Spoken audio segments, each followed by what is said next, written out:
Hey, my name is Joe Saraki. I am here with DAP and Jason. You're listening to 11 O'Clock Comics.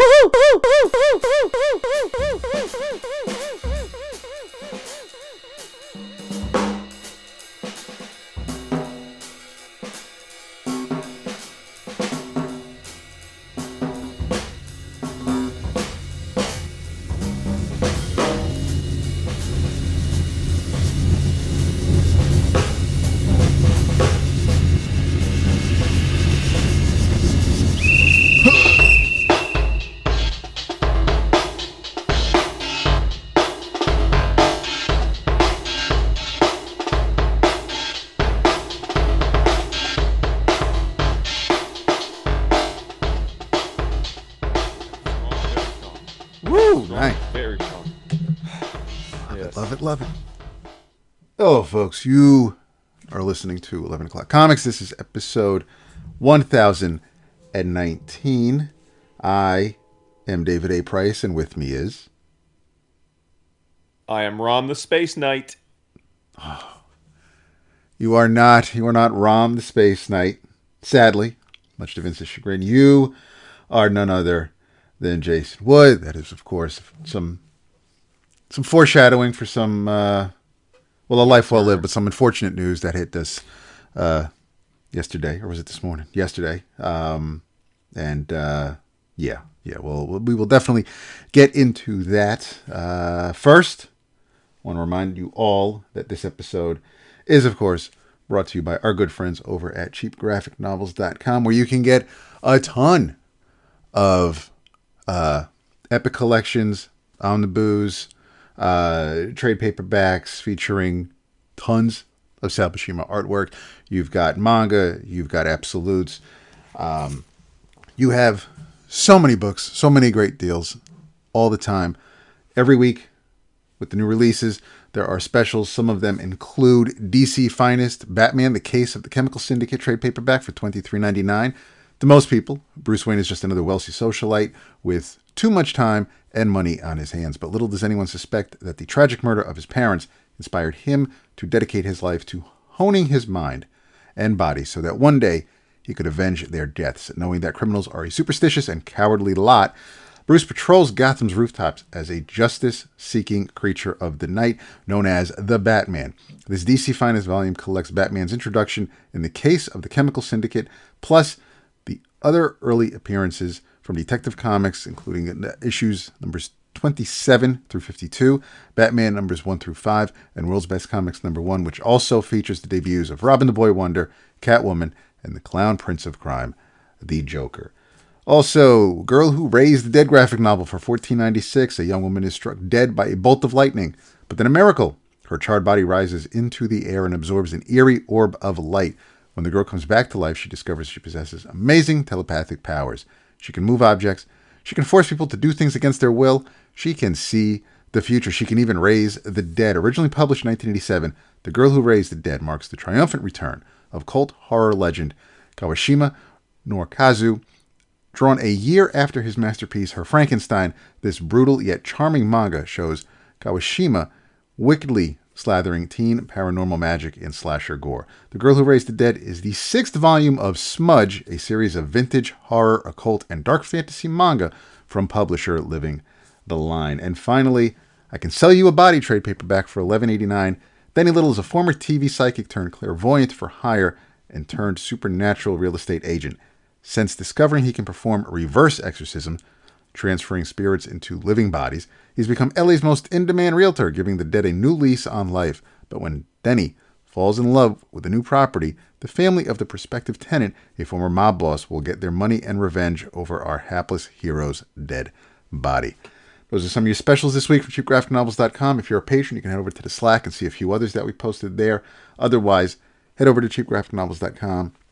Check out this week's new releases, get a glimpse at next week's new releases, look at past new releases, and just kick your feet up, go through the pages, enjoy some sales, buy some books. Happy reading. How you doing, Damn, Boo? Skippy Pippy. Doing all right, Boo. How are you doing? More importantly, you had a little near accident. I guess it was an accident, but but not. Fortunately, neither you nor the car were too worse for wear. Yeah, the car. Yes. Yesterday, it's for those of you who live in this country. We, of course, are all, except some places, I guess, in the Northwest, but we're all getting hit with very cold temperatures. A lot of snow. Snow isn't going anywhere. We haven't even hit. We've barely gotten above 20 degrees the past couple of days. It's cold as hell. There's ice all over the place. And on the way to work yesterday, there were a few accidents. There was one accident in the left lane. There was a rear end, and I moved over into the right lane to merge with everybody else. As the cars in the right lane are all kind of heading towards an on-ramp to an exit, there was a holdup. So I applied brake pressure, as one does, so they don't hit anybody, and hit some ice. And then we ended up in a snowbank. Almost, the car wasn't completely on its side, but the way we were kind of landed, my wife was leaning up against the passenger side door. The front of the car was pretty much covered. There was no way. I tried to put it in reverse, and of course the tires kicked the snow up, so that was flying over the front of the car. So we weren't going anywhere. Didn't have the shovel with us. I'm sitting here trying to just. So it's two lanes now. There's only one lane now because this happened right near where that rear end happened. So there wasn't a lot of space for cars to kind of get through. Luckily, we were of course on the shoulder. Anyway, two gentlemen. Love these men. I wish I got their information, except things were just moving kind of hectically. One had a plow, so he was plowing around as close as he could get to the car to try to get as much snow away from it as possible. The other guy had straps, so it was a sight because so the guy in the plow, he pulls a U-turn, so now he's facing northbound in a 2-lane southbound county road. So like this is and at this point the cops have shown up, so the cops are also blocking off. So we caught. I found out later. I had a coworker who sent the message to the group saying that there's some crazy gridlock on 9A. I'm going to be late. And I says, oh, that was me. So the plow comes back. He's facing the other direction.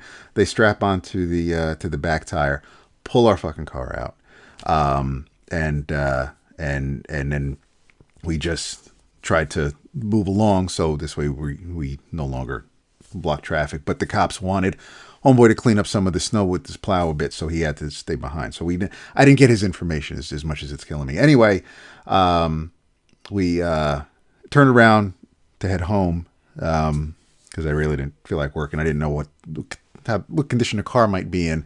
Car was running fine. Car is running fine, and in those on those side streets, in those low. No speed limit zones, and or there's low speed zones, and but once you hit like about 60, the car kind of shimmies. So between the snow that was probably compacted under the hood and in the wheels, that probably caused that. We last night after work, I poked the snow and ice out of the wheels, popped the hood, saw what was under there. I am probably going to. I'm likely because I don't see it melting anytime soon. So I'll because even the snow and ice that did melt from my car so far has kind of frozen on the garage floor. So it's stupid. Anyway, I'll probably bring it over to a car wash so they can blast the undercarriage and everything. And then my gearhead friend suggested I let it idle for a little bit, maybe about a half hour, and then take it on the road and see if it's still shake, rattling, and rolling. And so I'm hoping that if it's an alignment issue, and I figure then I got off cheap, because if I didn't hit that snowbank, I probably would have rear-ended somebody, and it just would have been a whole lot worse. So no airbags were deployed or anything like that. Everybody's fine. Wife was a little sore on her side, but and I was just I had the adrenaline high. But for the most part, I mean we're fine. But between that, I mean, the week has just been, it's been, this month has been just crazy. But yeah, it's been a few days. There you go. Well, let's get on it. Let's let's escape into the world of fiction. Yes, please. I would love that. But we do have to first establish what, if anything, you're drinking. I am drinking a new to me Barolo. It's called Da Milano Barolo Le Cinque Vigne, which is Italian for five vineyards. But it is a 2021 vintage, and the notes are as follows: ruby red in color with orange reflections, an intense bouquet with tertiary notes of rose, leather, tobacco, and emerging notes of violet and tar. The palate is ample and embracing, with prevailing impressions of a soft, persistent, long finish. So it's a mouthful, but it's quite good. As you know, I love. I've been on a bit of a Barolo kick lately, and this is a nice arrow in the quiver. It sounds intriguing. You kind of had me there with the rose and leather. It's always funny with these descriptions, right? Because Yes. I mean, listen, I've drank a lot of wine. I've been fortunate to go to some world-class vineyards all over the world. They're always sort of schooling you on what you should be tasting. And while I think you can definitely figure, like, there's distinctive components to wine that you over time figure out what you like and don't like, I don't know that I've ever had a wine good, bad, or delicious that I thought, oh, there's some tar or there's some tobacco. Like, I guess my tongue doesn't work that way. So ultimately, this is a very full-bodied, balanced Barolo, is how people should think about it. So, Okay. yes. I am surprisingly, I am not drinking tonight, or at least not Wow. not the liquor, not the alcohol. No. Yeah, my stomach's been kind of fucked all day, so I haven't. I've been taking it easy. I am enjoying some lovely 120-degree water. Okay. I don't. All right, then. This is like I, Bizarro fucking episode. I know Okay. it is. It is. Yeah. No. I drink. When basically the only really two nights I drink are the nights we record, except not tonight, and Friday night at Whiskey River when I'm waiting for dinner. Then aside from that, any special occasions I might have something. So last night I helped. My neighbor came over. We had mounted his fishing poles because they're moving, and so I'm going to hold on to those. And I took one of his storage shelves. So we were setting that up, and then when that was done, he asked if we wanted a drink. So we came upstairs and had some bourbon. So I had some drinks last night, which was fine. But yeah, today because of my stomach, I'm just like I don't want to waste. I hate not being able to enjoy the alcohol. So I'm just like, let me. Well, and you need your stomach to be settled by Monday because we have dinner together. Absolutely. Yes. This is very true. So respect to that. But I guess we need to start because it would be totally wrong to not lead with it. With the unfortunate passing of our pal Sal. Yeah. Mr. Sal Buscema passed away on January 24th. He was 2 days away from his 90th birthday. Yeah. Sal was actually born Silvio Buscema, but was known as Sal for most of his life.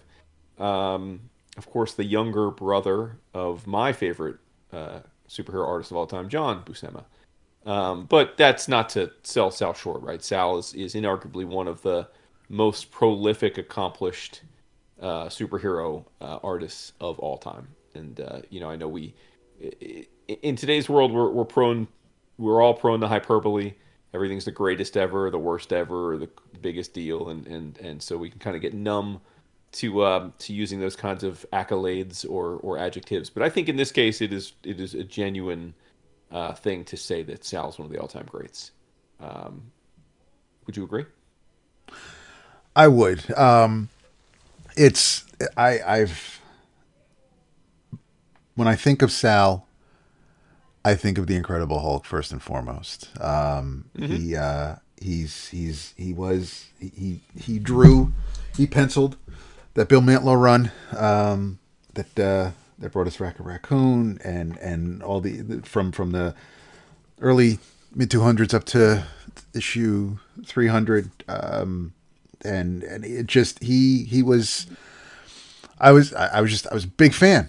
Aside from the punches and the hair, like you always knew when a character, you always knew when Sal was drawing a character, and that character was angry because you had that saliva strand between the top and bottom row of teeth. It was just he had his tells, and I loved the little gimmicks he would employ. I loved his figure work. From Incredible Hulk, of course, he worked on Captain America. He worked on Rom. He worked, and this was the weird one for me. I never quite, because the book kind of just became a venue for the older talent. But it was so weird for me when you see Todd McFarlane drawing Amazing Spider-Man, and then it's taken over by Eric Larson, and then eventually Mark Bagley. But then McFarlane gets the adjectiveless book. So you have all these dynamic, kinetic, energetic Spider-Man artists, and then you put Sal, who was drawing longer than the younger guys have been alive, and they put him on Peter Parker, the Spectacular Spider-Man. So it was a weird look. It at my age, I was like, this just kind of feels weird. I loved that he was getting work, but it was a different dynamic. It's like, here's Jim Lee on the X-Men and Herb Trimpe on the other X book. It was weird and Right. Yeah. still great, but just a little off. But he had a great run on Spectacular Spider-Man, and any other older artist I was talking about was Alex Savick, who of course worked on the book as well. I think he worked on Web, but yeah, Sal, he was synonymous with Marvel Comics to me. He was one of Definitely. those artists. It didn't matter how many books I may have been buying off the stands. I was going to see Sal's name on something all the time, and I'm he obviously he will be missed. I have so many books, so many collections featuring his work. Never going to be forgotten. I do wish that we were ever at a convention that he was also attending. For But sure. Yeah. yeah, Yeah, I mean, it's fun to go back and revisit the story. I know we both have over the years read lots of different books and a few uh, films, documentaries about the history of Marvel Comics, and again, Sal's inextricable from that. But I had forgotten how late a start he got in comics. He didn't start working for Marvel until he was 32 years old. oh Um, wow, yeah, and he actually was almost a full decade younger than John. And so John was already, needless to say, well established as one of the industry's top creators at the time. And basically John recruited Sal to come to New York to work in advertising because John had actually quit comics and was working for an advertising company. But John missed comics and he went back shortly after he talked Sal to coming and being here. So then Sal wanted to follow him, and in words that are just, I'm sure, near and dear to your heart, he didn't want to be a penciler. He wanted to be an inker. yeah, I know we joke these days, and most artists, I think, at least the vast majority these days ink themselves, yeah, or it's done digitally. But back in the day, I mean, certainly for much of Sal's career, inker was a completely distinct job from penciler. And yeah, Sal wanted to be an inker, but and he was an inker. I mean, he did ink lots of things, but he eventually, of course, became a penciler, and then largely was known as a penciler for most of his career, or at least for the moments I think of the work that will be most remembered. And he actually was um, John lobbied for him to be his inker on Silver Surfer, which of course was a huge and in retrospect, probably a bit of a flop, but a huge pet project for Stan. Right, Stan yeah. was desperate to make Silver Surfer like the next big character, and they did that whole prestige format and the oversized like the 64-page giant, and so Sal was John lobbied for Sal to ink him because he couldn't stand Sinnott was inking him in the first few issues, and he hated it. So he thought Sinnott was too heavy-handed, and he thought that it didn't look like his pencils anymore. It looked like Joe Sinnott, not John Buscema. And that's when Sal came in. And it's just funny to hear that, or to reread that, because I guess maybe because I think of Sal as fairly heavy-handed, so I don't know about you. I mean, not to say that I would testify at a court of law about that, but I feel like Sal as an inker didn't strike me as someone who was particularly not noticeable. What do you agree, or do you think he was more malleable? Sal's line can be thin in spots, and and John's work is a lot more flowy, dynamic. Yeah. There's a lot of curves there where Yes. Sal can be a little bit more stoic, static, just a bit more rigid. And I don't, as neat as it would be to see, even on a commission, but I mean, an ongoing sequential, that might be weird. I don't know how I'd feel about Sal inking John. Mm-hmm. And as you said, I mean, I think it's fair to say his breakthrough, the thing that became, at least the first thing he will always be remembered for is his Incredible Hulk run. Yeah, it's like 10 years. So, yeah, that's the thing too. In a day now where we can't get an artist to draw 6 straight issues and finish an arc, this dude just locked into books. I mean, he was on Spectacular Spider-Man minus a few issues for, well north of nearly I'm trying to do the math, but nearly 20 years, right? Pretty much on and off. Well, he had an 8-year run on Spectacular, and a 10-year run as the artist of Incredible Hulk. Okay, so wait, well, let me see. I'm looking at his issues here. Hold on, where is it? I just lost it, but here we go. Spectacular. Hold on. So he did 1 through 7, 7 through 10, 12 through 20, 38. Oh, okay. Oh, yeah. I mean, all right. Yeah. Okay. I was talking about his long run in the 90s, but yeah. So no. To your point, his big run, right? It was your point. So his big run was basically he did pretty much every issue, either the whole thing or inked it from 134 through 218. So that is that is not quite 100 issues. So right, it would be like you said, 8 years. Yeah. Okay. So yeah, you did the math. The math are mathing for you. Yes. But that wasn't it though, right? He's known for the Hulk. He's known for that. But he did. I mean, and if Vince were here tonight, unfortunately, he's not. Rom, dude. He did Rom. He's a co-creator. I mean, yeah, but I mean, he did almost the entirety of Rom. I mean, he did 1 through 17, and then 20 through 20 through 55, 57 through 58. I mean, he was just, another massively wrong run. Of course, one of Vince's all-time favorite comics and characters. And then pretty much touched almost every Marvel comic you could imagine, at least for a few issues. He did a pretty chunky run in the aggregate on the Avengers.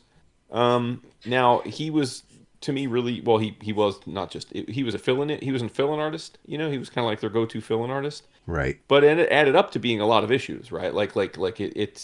He did Avengers issues from the late 60s through the mid 80s. And again, 1 or 2 here and there when they needed him. So it wasn't like he ever had a big chunky run on the Avengers, but I felt like he was always a presence there. He was always a presence on Captain America. He did, 20, 30 issues of that, again, one or 2 here or there. He just was a guy I felt was always working. And like you said, as a Marvel zombie my whole life, I mean, when I would pick up my stack and read through the week's books, every couple weeks you knew you were always going to see Sal in a book. it just, I mean, it might be a different book each month, but he was always going to be an artist that you saw.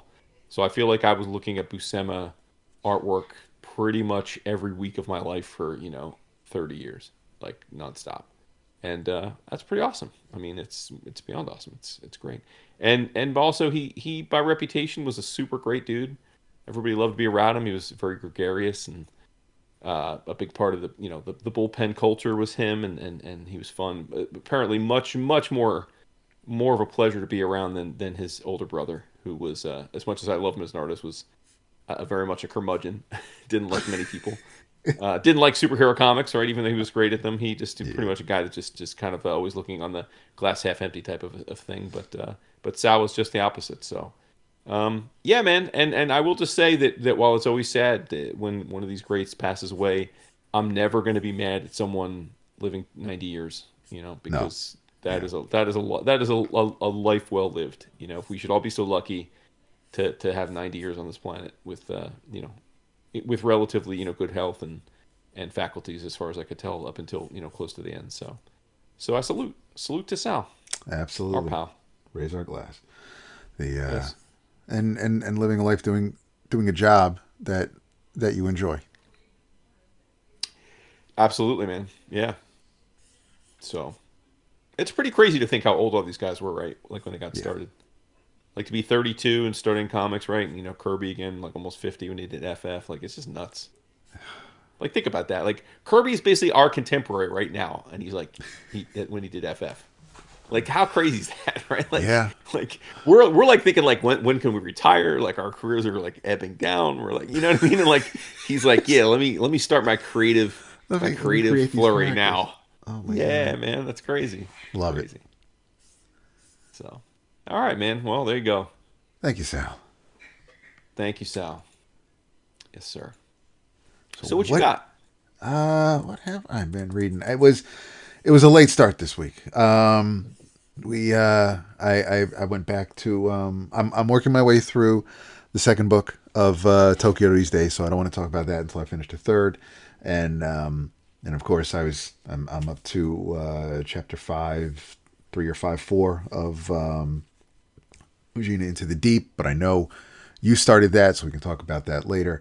But yeah, I just I grabbed I grabbed latest Absolute Batman, but the big thing, of course, that I was looking forward to, because I've been looking forward to it since the first issue, is of course Wrestle Heist #2 from Kyle Starks, and it's an as I enjoy the story itself, I'm enjoying the issues, but then I get to the back matter, and we still get and Kyle's asking the same batch of folks from last month some questions, which is great to see. But the what we got here, it colors by Vlad Popov. Don't want to forget that. But picking up from the last issue, where our good pal Sterling was talking to Gravedigger about robbing Golden Boy and Shitstain Buddy Hansen.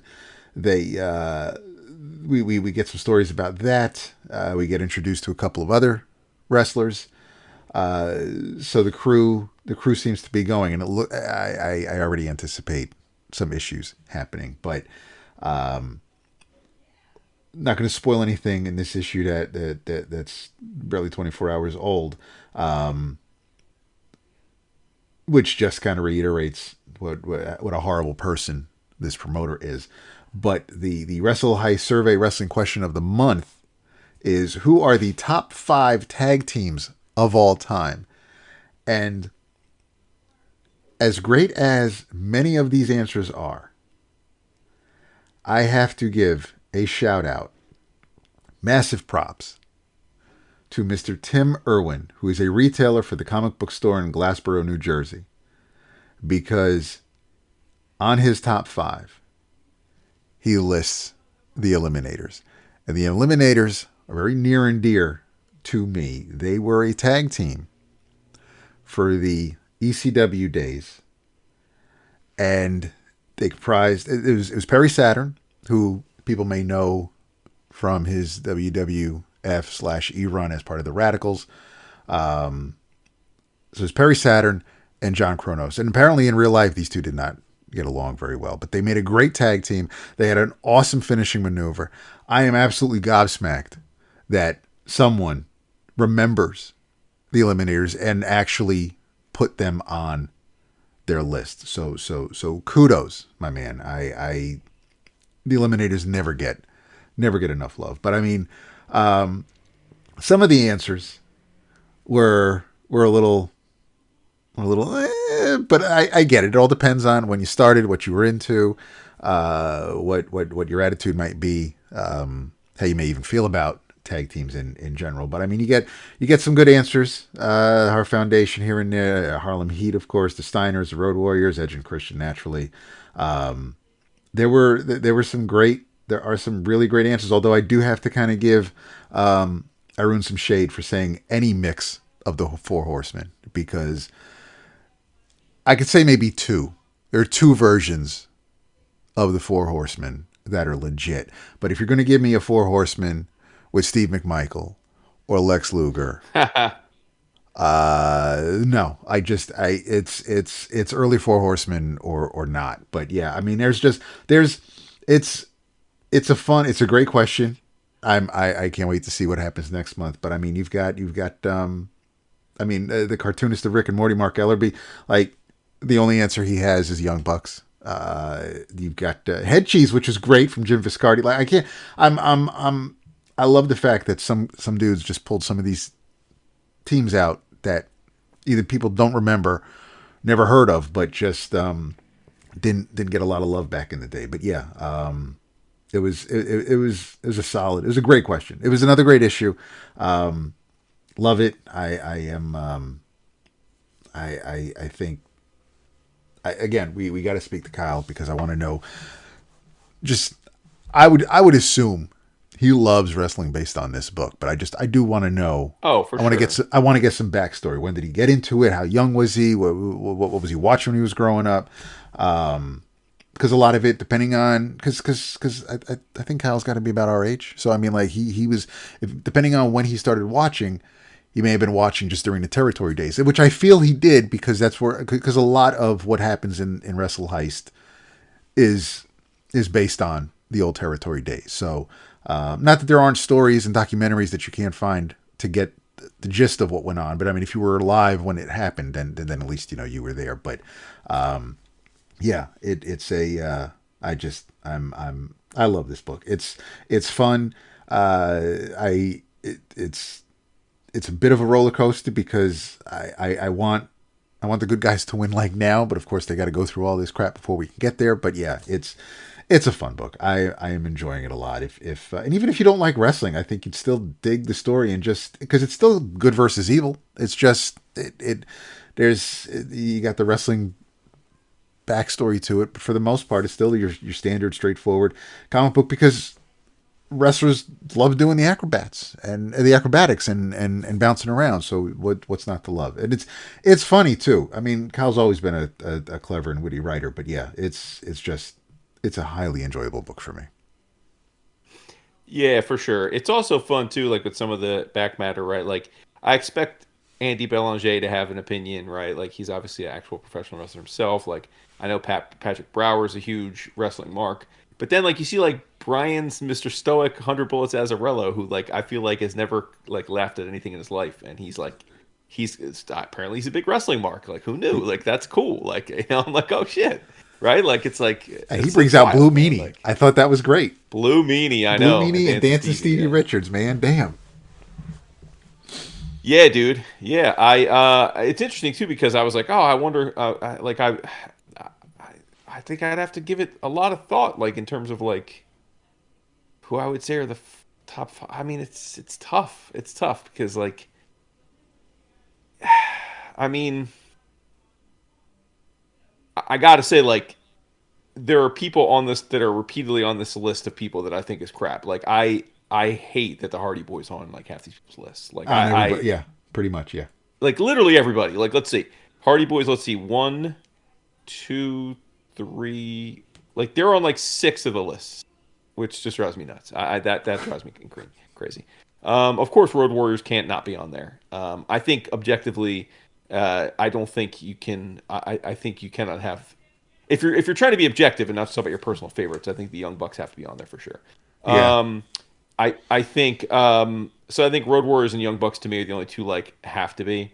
And then from there, yeah, it's tricky. Like like it probably depends on how old you are, right? And like what you came up with. Yep. I don't think I could include like the Four Horsemen because they're not really like they're not really they're not really tag No, team. you would have to go the with Arn Horsemen. and Tully. Yeah, the Arn and Horsemen Tully, are right. Yeah, exactly. Yeah. That's fine. I think someone did mention Arn and Tully's. Yep. So that I'd be cool with. Like I'm cool with that. I just don't think like they're obviously a faction. They're the greatest faction of all time. Like they're not a tag team in themselves. I think I would have a hard time like not considering either the Steiners or the Hart Foundation, but I don't think I don't think I could like if you were asking me to write an essay about the five, like I don't think I could make a case that they were in the top five. But just in terms of like my fandom and coming up, like they were my favorite tag teams growing up. Like I loved watching them because of my age. They were the tag teams that were in the top of the circuit when I was in my formative years. So I'd have to consider them. I think FTR is probably in my consideration. I think the Briscoes for sure would be in consideration. Now, I didn't watch a lot of the Briscoes peak during their peak. Yeah. So a lot of that came after the fact of learning about them when I got back into wrestling and then watching, on YouTube and stuff like just their classic matches, and they were absolutely incredible. But of course, it's tough to feel you're being objective when you're watching like matches that are their like a wrestler's all-time great matches. So like inherently, like if that's all you see of them, you're going to think they were just like. But that being said, like the art, like the Voices of Wrestling podcast that I listen to, I mean, they live and they'll die on the sword that the Briscoes are one of the 2 or 3 best tag teams of all time, and those guys are as hardcore wrestling historians as we are about comics. So I do put some credence in that. But yeah, it's fun. It's fun. I always think that there isn't enough. Like there's not enough weight given to tag teams in modern wrestling. Like they're That's there true. and Yeah. but I just feel like they're never the top acts. Like it's just they're just always kind of there and they come and go. And I think tag teams are fucking especially when it's like well done. It's so much. It can be so exciting. Oh, 100%. Do so much more 100%. than, Taking like I would gladly if I could make Triple H and Tony Khan, like if I could contractually make them never do another like three-way singles match again and replace them with just straight up 2-on-2 tags, I would be elated because I am just not a fan of the 3 and 4 person like title matches and stuff. I agree. No, yeah, I agree. I just it's for a belt that should be 1-on-1 and just for a single belt, yeah, 1-on-1. Otherwise, because I don't. Oh, you didn't pin me. I'm not the one who lost. I could lose my belt and someone else. That's gets the thing. Yeah, it's all of these tricks that these companies do now to try and never have anybody lose heat, and it's like, bro, like. If you have to protect everybody, then you're not elevating anybody. Right. Yep. Then we don't have like these are fake story arcs. It's like superhero comics. Like people should have meteoric or hard-earned rises and get to the top, and then they should fucking have a down spell. Like it's okay. Like it's like they're 1 or 2 good matches or promos away from being right back on top. It's really not that deep. Like I look at it like it's so if you're putting Homeboy over, it's because it's Homeboy's story. You're going to get your shot. You're part of his story. You're elevating him. Yes. So you're still there. Like they're going to seat you. You're not winning the match, but you're still part of the story. And then when it's your time, someone else is either you're going to get your rematch, you're going to get your win back, or someone else is going to elevate you and put you over. It's all part of it. Like you can't. That's why I hate. Well, I shouldn't say hate, but I so dislike the NWO era because you had folks like Kevin Nash who writes their own book and he wouldn't put anybody else over because he's the star of his story and therefore he thinks his story is supposed to be more important than everybody else on the roster. The 3 hours is just for him. So it sucks when you don't make way for the younger talent. Someone made way for you. you're not going to be able. You can't pay that forward fucking ladder puller. Like, I don't understand why people have to just, this is my spot, I'm going to protect it at all costs, and so then you're going to burn the rest of the company because you got to be the big man, and everybody else gets buried because you can't share the spotlight. I can't. It's wild, and I'm glad we've gotten away from kind of those contracts and those situations. It can definitely make me feel some kind of way. But yeah, I would definitely I'd have the Midnight Express on mine. So shout out to Jason Ayers, WWE referee, for putting them on his. Yeah, the Brainbusters, Tully and Arn are that's solid. I do like FTR because they're remnants of that of they're the old Midnight school Express days. Yep. Mm-hmm. I kind of do like it. I would not have said this when it was happening, but now looking back on it, I kind of got to give respect to the New Age Outlaws, Road Dogg and Billy Gunn. Oh, can't have it. I know it's but when I think about their matches, you said New Age Outlaws and you didn't say Road Warriors. Like, I don't understand what's happening. Like, no, they're because and trust me, I love the Road Warriors. Not a big fan of the Legion of Doom, but I love the Road Warriors. No, but that's different. That's it. All the Road Warriors would do is they would come in, bounce off the ropes, do a clothesline, beat the dude up, and pin him. There was no. It wasn't a scientific exhibition. And that's fine. You can have those big matches and just have someone run through. But when I do want to see a story. I'm not a big squash match guy. And that's what the Road Warriors did. And granted, I mean, they did have their big matches. They would have their huge matches, and those were entertaining because generally they were facing opponents that actually did have some technical skills. So it was able to elevate them. As fucking yeah, wacky, I mean, I would say they had some all-time great. I mean, I think that they had against the Russians, against. They had an amazing match against the Steiners in the Tokyo Dome. Yes. They had they had that. I remember I was just starting high school. They had in a Starcade, I think it was, but it was the Brainbusters versus the Road Warriors, which I remember. I mean, they had a couple great matches against the Steiners on Nitro. Speaking of Nitro, they were there are a couple great. I remember Great American Bash matches. I mean, so to your point, I mean, they had a certain style, but I think they weren't. I don't want to paint them as Hulk Hogan. They actually had good matches sometimes. Like they did, yes. Like Hulk Hogan was Hulk Hogan literally, spent 25, 30 years just squashing people. Like, it was never really about like in-ring like excellence. But well, he also had to be protected. But yeah, I mean, it took longer for Animal and Hulk to put their makeup on than it was for their matches to last. But which is fine. That's true. It's so. But I mean, those are the. I mean, who wouldn't want to get paid for doing 5 minutes worth of work? That's great. And yes, they had some fantastic matches with actual talent when titles were on the line, when matches mattered. It was great. I'd put the Road Warriors on my list. Nice. While we're talking wrestling, it's the weirdest. I guess Wrestle Heist brought us into that. But you just said you mentioned Nitro, and that reminded me that probably my favorite wrestling book ever.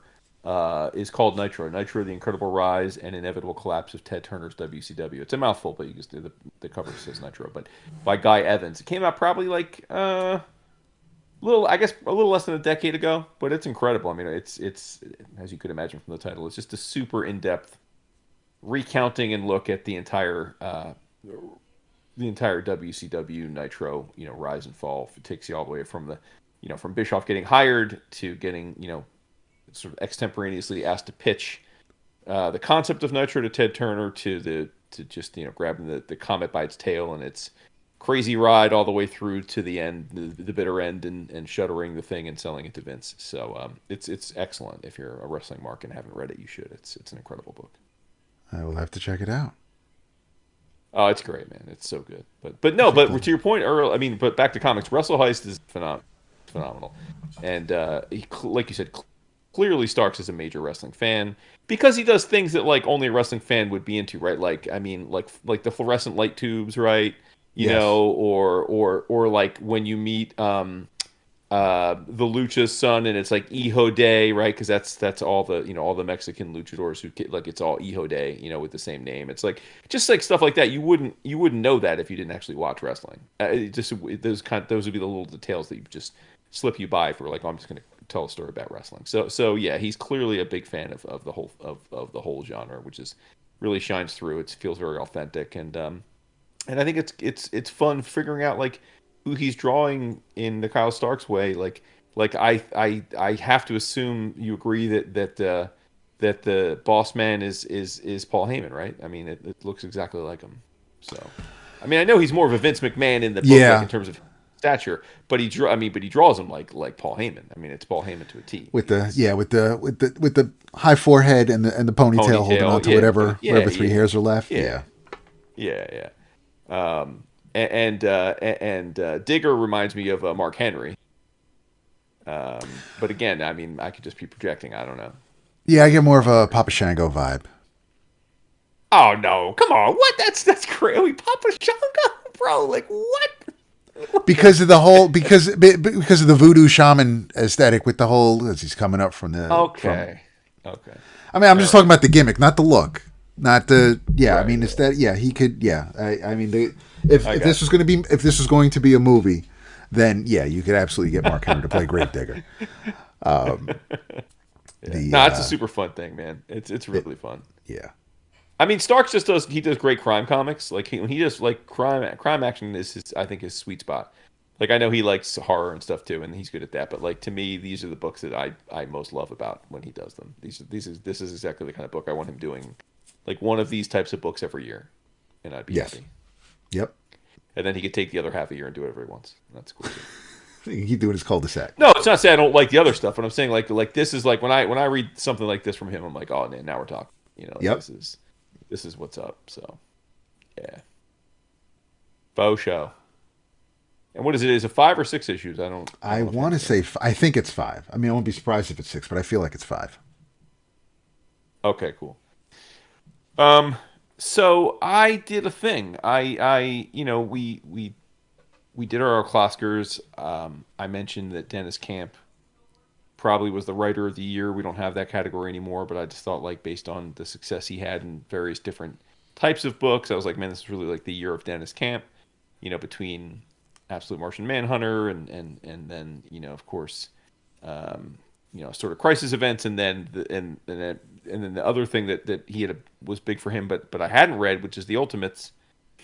And the Ultimates was far and away the best reviewed Marvel comic of the year in the meta list. Now, again, that's a very low bar. Marvel's never been less represented in the best of lists, but nevertheless, Ultimates was far and away the thing that got the most votes. And I thought, well, wait a minute. I love team books. I love the Avengers. I think Dennis Camp's on a heater. So let me check it out. So I had read the first or second. I've read 1 or 2 issues when it first came out, but really remembered nothing about it. So I went back and read all 20 to this point issues of the Ultimates, and then also Ultimate Endgame number 1. Yeah. Okay. So a couple thoughts. First of all, there's a lot to like, and I think there's a little bit of absence makes the heart grow fonder in the sense that going from reading 50 to 70 Marvel comics a month for decades to reading like 1 or 2 a month has, I think, had a nice effect in that when I do read something that's reasonably well done, I don't have that weight of but I've seen it a million times before, and so who cares, right? So it is kind of nice. It's kind of like like a reformed virgin or something. Like you go celibate for like 2 or 3 years, and like it's like sex is like it's like amazing again or something. So I have to say, like, I think that helped, like setting this up. Like, I think, in fact, I haven't really read much Marvel, like, hero team books in a while helps, because it made it seem fresher. I think Dennis's writing is incredible.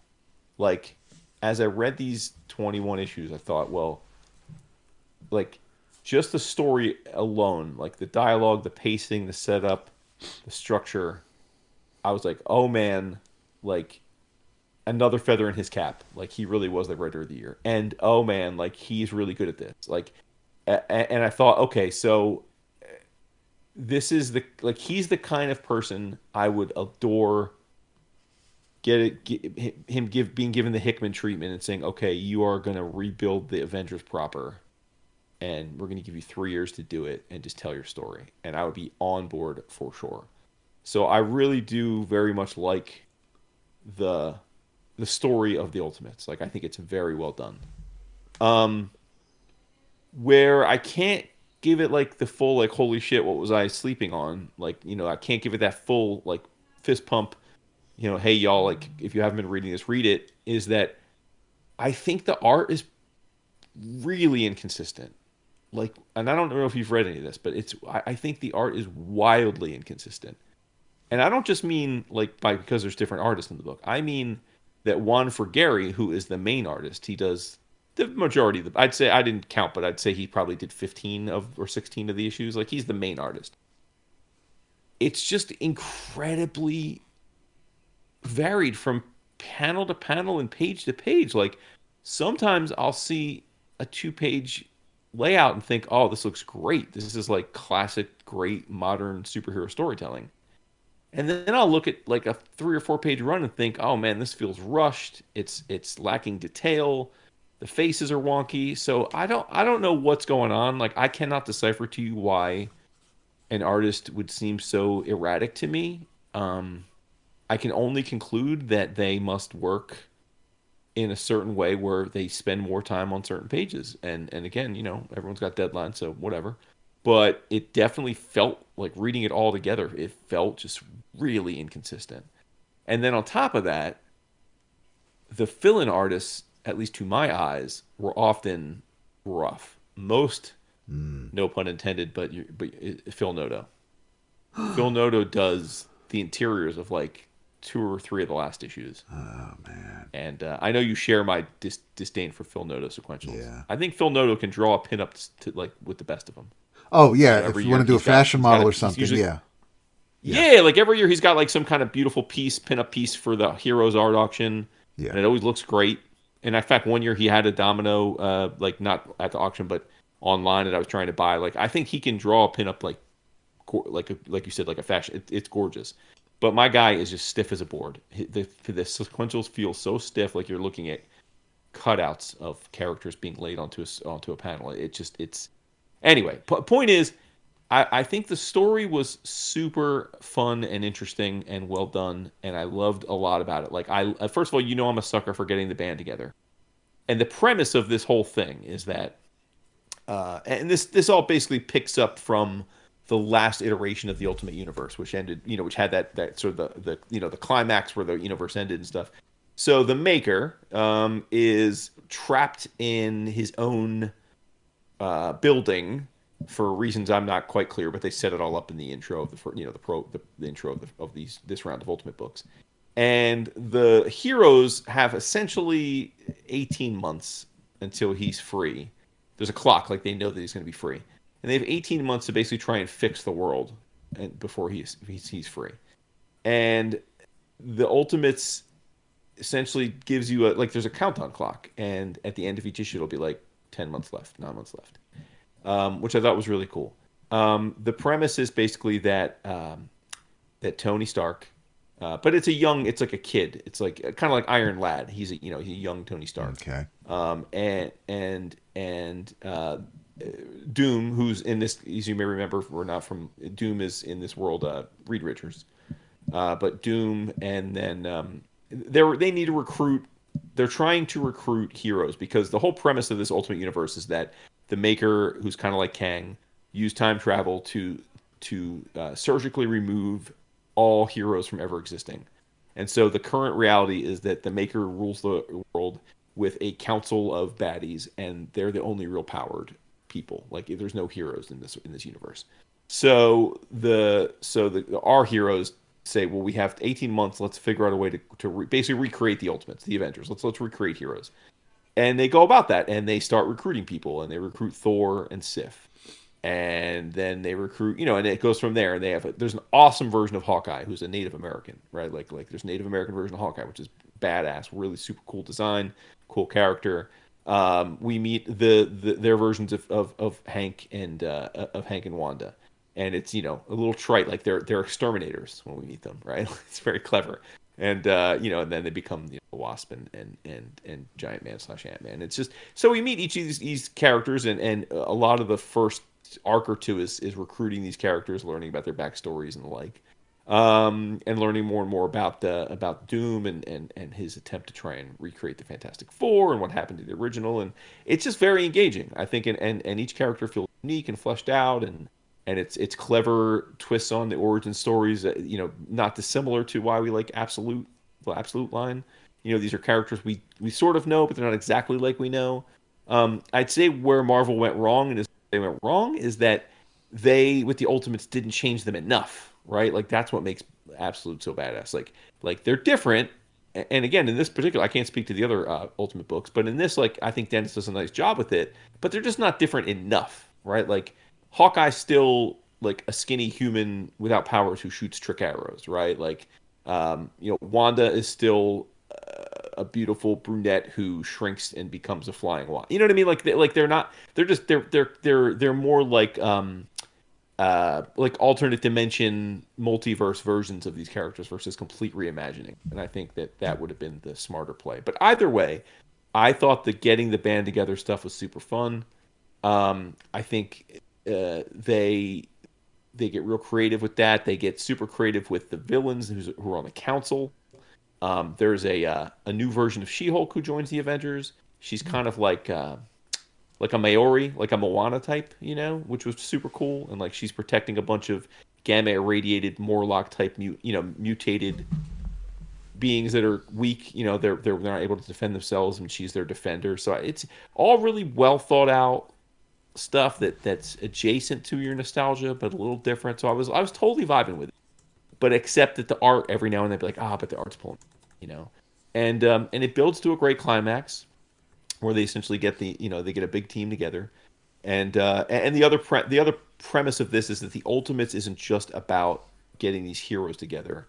It's essentially creating a new citizens civic kind of action network where they're using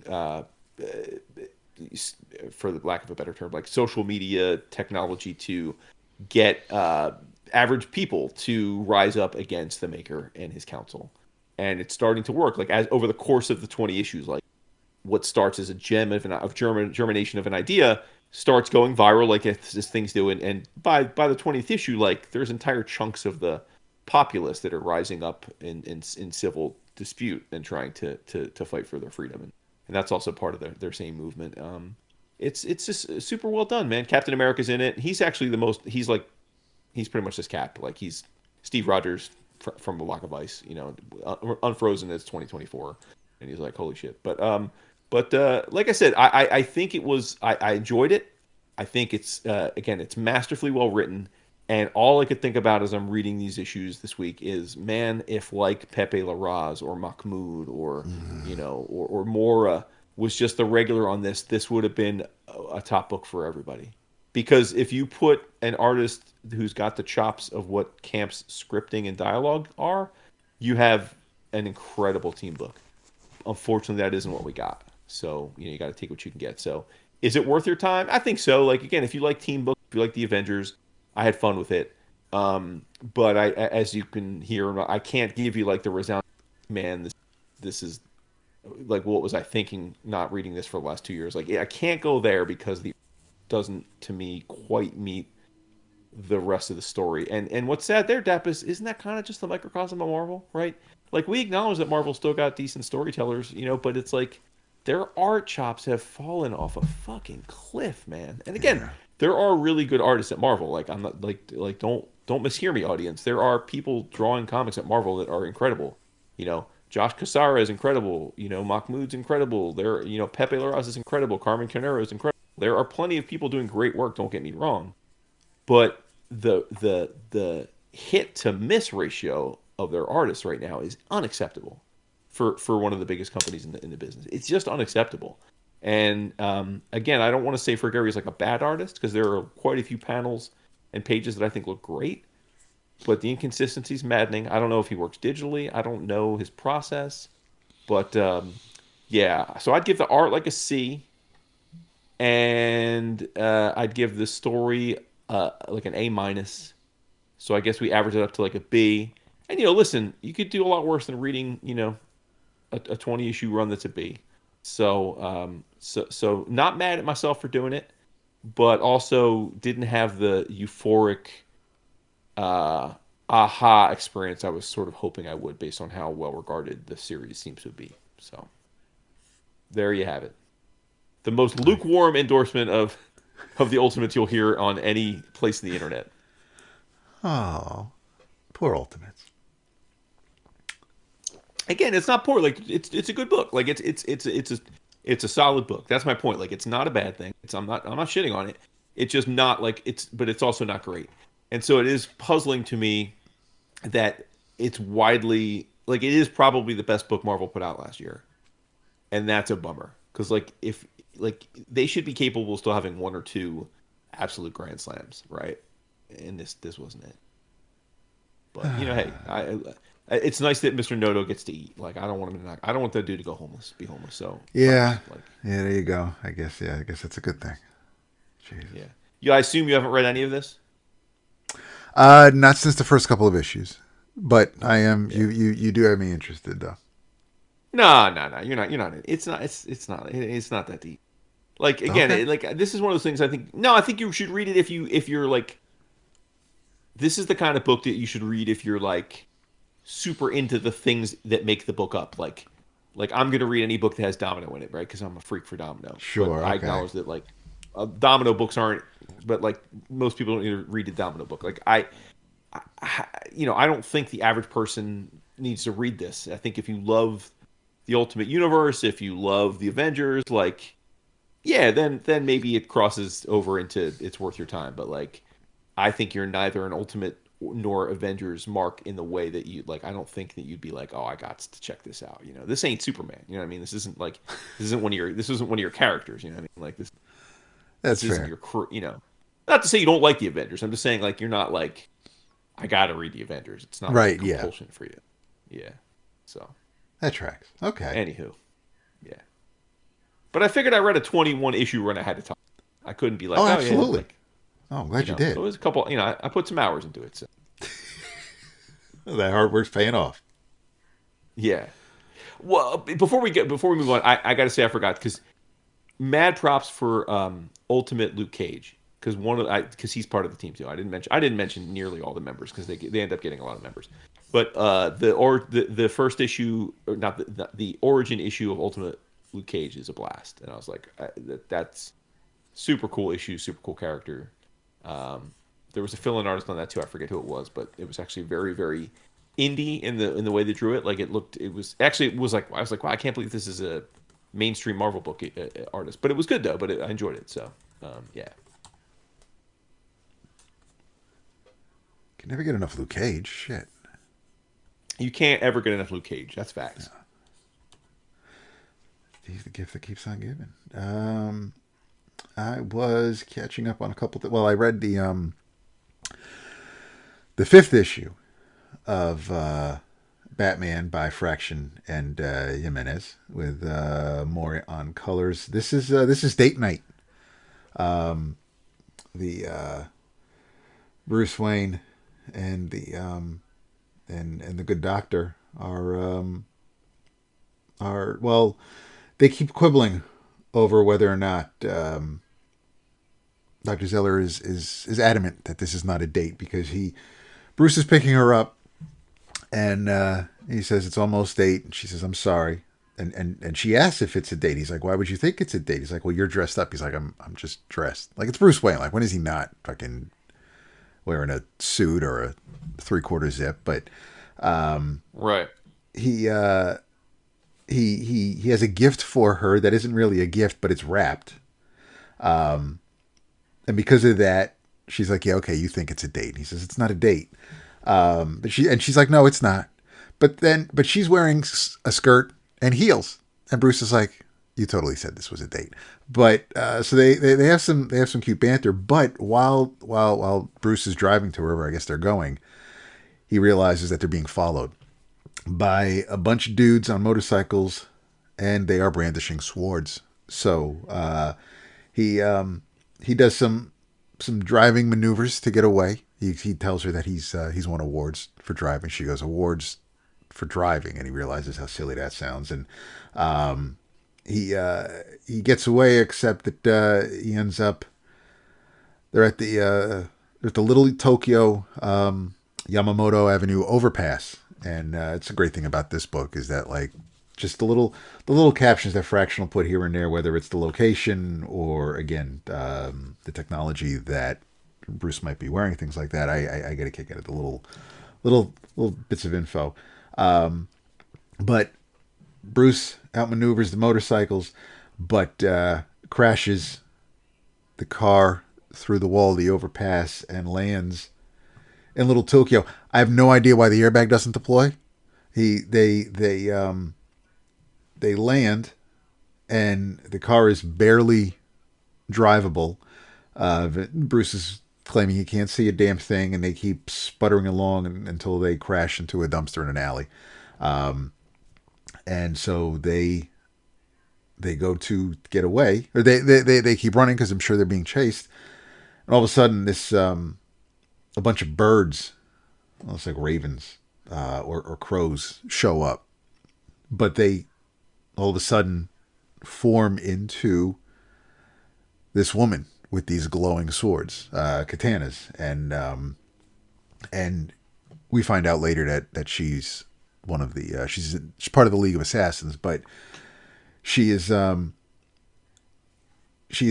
to. So Bruce picks up Dr. Zeller and tosses her into a dumpster for safekeeping, and so the woman with the swords is about to lunge at Bruce, and she's holding her swords out wide, and one of the swords goes through the dumpster that Zeller is in. Zeller is holding the small gift, the box that Bruce had given her, and the sword, one of the swords hits the box, and the sword breaks. And when it hit the box, the blade cut open the wrapping paper, and it's just this dark cube. So Bruce fights off the sword woman. She does slash at him, revealing his Layer 0 body armor, which is pass-through haptic input density phasing, greater than 0.4 decitex, whatever the fuck these symbols mean, and moisture wicking. So that's a nice plus. And she seems a bit surprised that her blade didn't go through him. And he keeps evading her. She turns into birds again. She's at the top of this fence that they're next to, and more motorcycle dudes with swords are showing up. So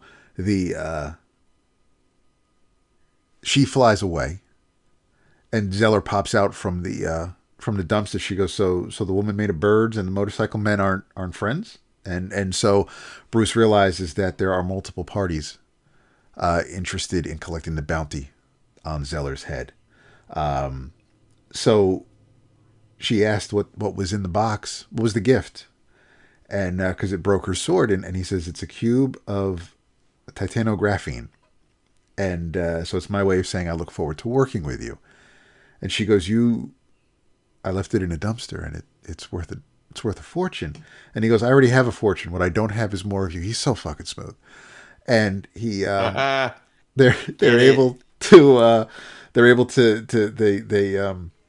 they run through downtown and kind of get try to blend in with the crowd. He finds a building with a with the fire escape ladder. He says, okay, this way, and they're facing the building with the ladder, And she goes, yeah, I can't climb that in these heels. And that's when Bruce chuckles. And she goes, what's so funny? He says, well, yeah, skirt heels. You absolutely thought this was a date. And she's still adamant. It's not a date. So he hoists her up. He starts climbing the ladder. She's complimenting him on he really works out a lot. They're having a conversation while this is all going on. They get to the top of the building, and Swordbird Woman is back. She's at the top of the building. Bruce tells her to stay down, stay quiet. So Zeller hides behind one of those big Hell's Kitchen water tanks that are on the top of all the buildings, and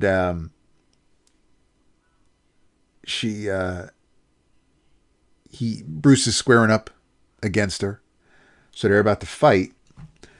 She's lunging at him again, and all of a sudden, Robin shows up and he throws down a bat snare, which is an MEMP nullification network with a shock field, and it freaks her out.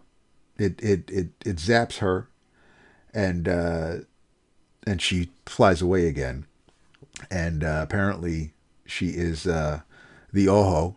Robin studied her in his time with the League of Assassins, and he says, and this is so slight spoilers, but Robin's explaining what he did, why he chose that way to nullify her. And he says, it's the most effective way to neutralize, assuming one must adhere to a no killing policy, father. And that's when Dr. Zeller emerges from behind the tank, and she's like, father? And you have this look on Robin's face, knowing that he just fucked up big time. And Bruce has such a stern look on his face. It's a great full page. But yeah, this was a fun issue. I mean, the whole date was great, but just it all, the action, obviously the issue feels like it kind of flew by because it feels like it did. But Jimenez's art is just, it's stunning. I still love it. This is a fun issue. I'm having fun with a non-absolute Batman book, which is weird because it's been a minute since I can say that. Just a lot of fun. I'm having, Fraction seems to be having fun writing these characters. There was no Vandal Savage in this issue. No Bat Killers on the hunt for our guy. It was just, so it kind of felt like a little bit of an interlude compared to what's been going on the past couple of issues. I'm sure we'll get back to that soon enough. But this was nice. I had a lot of fun with this issue. It looks great. The conversation that Bruce and the good doctor are having, it's a lot of fun. It is one of DC's more fun books for me, and I definitely appreciate that. So yeah, I would if you still haven't, because it's only been 5 issues, and I thought this was it's so weird. I thought this was the ongoing Batman book, but no, that Batman book that Tom started years ago, that's still going on. That was the one that had Hush 2, and it's up to like issue 100 and something, whatever. I thought that book was done and this book was replacing it, but no, they just gave Fraction his own Bat book, and that's what this is. So it just is fine. I'm sure it's tied into continuity and part of the bigger DC picture, but it feels like it's its own thing, and I'm content with that right now. It doesn't need to cross over with every other Bat book. You can have the main Batman title for that, and this can be its thing, which I appreciate. Nice, yeah, it's a really good book. Nice to see Fraction doing his thing. Yeah, and you can see with how smooth he is making Bruce how he landed Killy Sue, I guess, back in the day. Right. That's got to be. He's got to be playing up what his own past experiences. That's right. Well, listen, I never doubted that my man was smooth. I mean, he was always cool. I mean, had Casanova. Yeah, anyone that can make Casanova is cool as fuck. I mean, it helps when you got Moon and Ba with you, but still, someone's got to write it. Yeah, for sure. So, since I just spent some time talking about artists that let me down a bit, I'm going to talk about an artist who kind of, because, I feel like it's a little bit of a running theme the last few years. Like, we had with Redcoat, right? Like we were all kind of like, nah, nah, nah, the art's good, right? Like we're look, like I mean, like artists who we kind of think we're not going to be into, and then suddenly we're like, where'd this come from? So I got another one for you. Okay. Now I don't even remember offhand where you sit with this generally, but I know Vince isn't much of a fan, and I wouldn't say I was ever not a fan, but I also was never a fan. It was sort of like I was indifferent to them. But I got to say, the work I'm seeing in this book, I'm blown away by. I'm talking about Skinbreaker. Have you read any of this yet? Only the previews that would show up in the back of an issue. But Okay, so go ahead. I'll go. No. I say that because I haven't read it because I'm not sure. Based on those previews, wasn't getting a vibe that it was necessarily for me. As great as the art looks, I'm not going to spoil anything. I'll let you talk about it. But yeah, and maybe as you talk about these issues, I'll see the error of my ways. Well, but time out. Since when don't you love fantasy comics? no, I don't. I don't dislike fantasy comics. It was just something about Skinbreaker that just didn't. I don't know if maybe because I was just enjoying Bug Wars. It just felt like a little too close at the time when the previews were dropping. I don't. Way better than Bug Wars. Okay, good, Way better than good. Bug Wars. All right. So we're talking about Skinbreaker. The book is Skinbreaker, written by a guy that's still on the come up. His name is Robert Kirkman. You may have heard of him. It is Kirkman's new. It's an 8-issue miniseries. It's Kirkman, and the art is David Finch, and that's who I was alluding to. Now, David Finch is a venerable, proven commodity at this point. He is a very highly sought after artist. He has always got a huge line at conventions. Charges an absolute fortune for commissions. Charges an absolute fortune for original pages. He's that dude. Like he is. He does not need me to validate his career. He is a extremely accomplished, high end comic book artist. Like I said, he's not an artist I would ever say I dislike, but I've never felt that I've looked at his art either as like a big pull into a book where I'm like, oh, it's a Finch book, I gotta read it. It's just like he's kind of there for me. I'm like, okay, yeah, David Finch is drawing the book, like fine, like it's not bad, not good. It just is what it is. But I have to say, I think he is doing absolutely inspired work in this book. The level of detail and getting back to my criticism for Gary, everything about this book looks like panel to panel, issue to issue, it looks the same. Meaning, like, he has created a world full of all kinds of fantastical creatures and beings, and every time he draws said fantastical creatures or beings, they look fucking the same, which is really important and hard to do, and I'm glad he did it. But this is a low fantasy book. It is essentially a story about a tribe of jungle dwellers in a different, it's a different world than ours. There are a humanoid group of beings that look somewhat like dark elves, like they're tall. Yeah, they look like they're dark elves. Like they have yellow orange skin and big pointy ears and kind of like jagged teeth, but otherwise they're human, like humanistic. I don't want to make this comparison because I hate the movies, but like not dissimilar to maybe like what the Avatar creatures would look like if they were orange. But again, I don't want to make that comparison because I hate fucking Avatar. So it's so I'm not saying it in a bad way. But just to try and get people to picture what these characters look like. Just picture like elfin creatures with orange skin and but they're tribalistic. They're hunter gatherers. They are barbaristic. They wear loincloths and skull necklaces, and they're primitive effectively. They don't have technology. And the book starts with our hero out on a hunt with the chief. He's like the chief's protege, right hand man, like kind of like a adopted son to him. And they're hunting. They're hunting for a game. This badass creature that they're fighting, and they take him down. They fell him, and they have to bring him. They have to bring the creature back for the tribe to for food. And it's just very clear that the chief is very old and weak now, and his protege is essentially his name is Anak. Anak is like, he's very protective of the chief. And in their world, succession of rule is by tribal combat. So when you want to be the ruler, you challenge the current chief to trial by death, right? Like that's the way it's always done. And so the chief is telling, on their way back from this hunt, the chief's like telling Anak, like, Anak, you need to challenge me. Like you need to challenge me and defeat me and take over the tribe. Like I'm old. I'm losing. I don't have the strength I need to anymore to be the chief. And if you don't challenge me, someone else is, and it's going to fuck up our tribe. Because they're not going to be nearly as good a leader as you would be. But Anuk's like, nah, dude, like it's his homie. He's like, I can't do it. You're my guy. I cannot. No, he's like, I can't. I can't take you out. Like I cannot do it. So there's this crisis of confidence, right?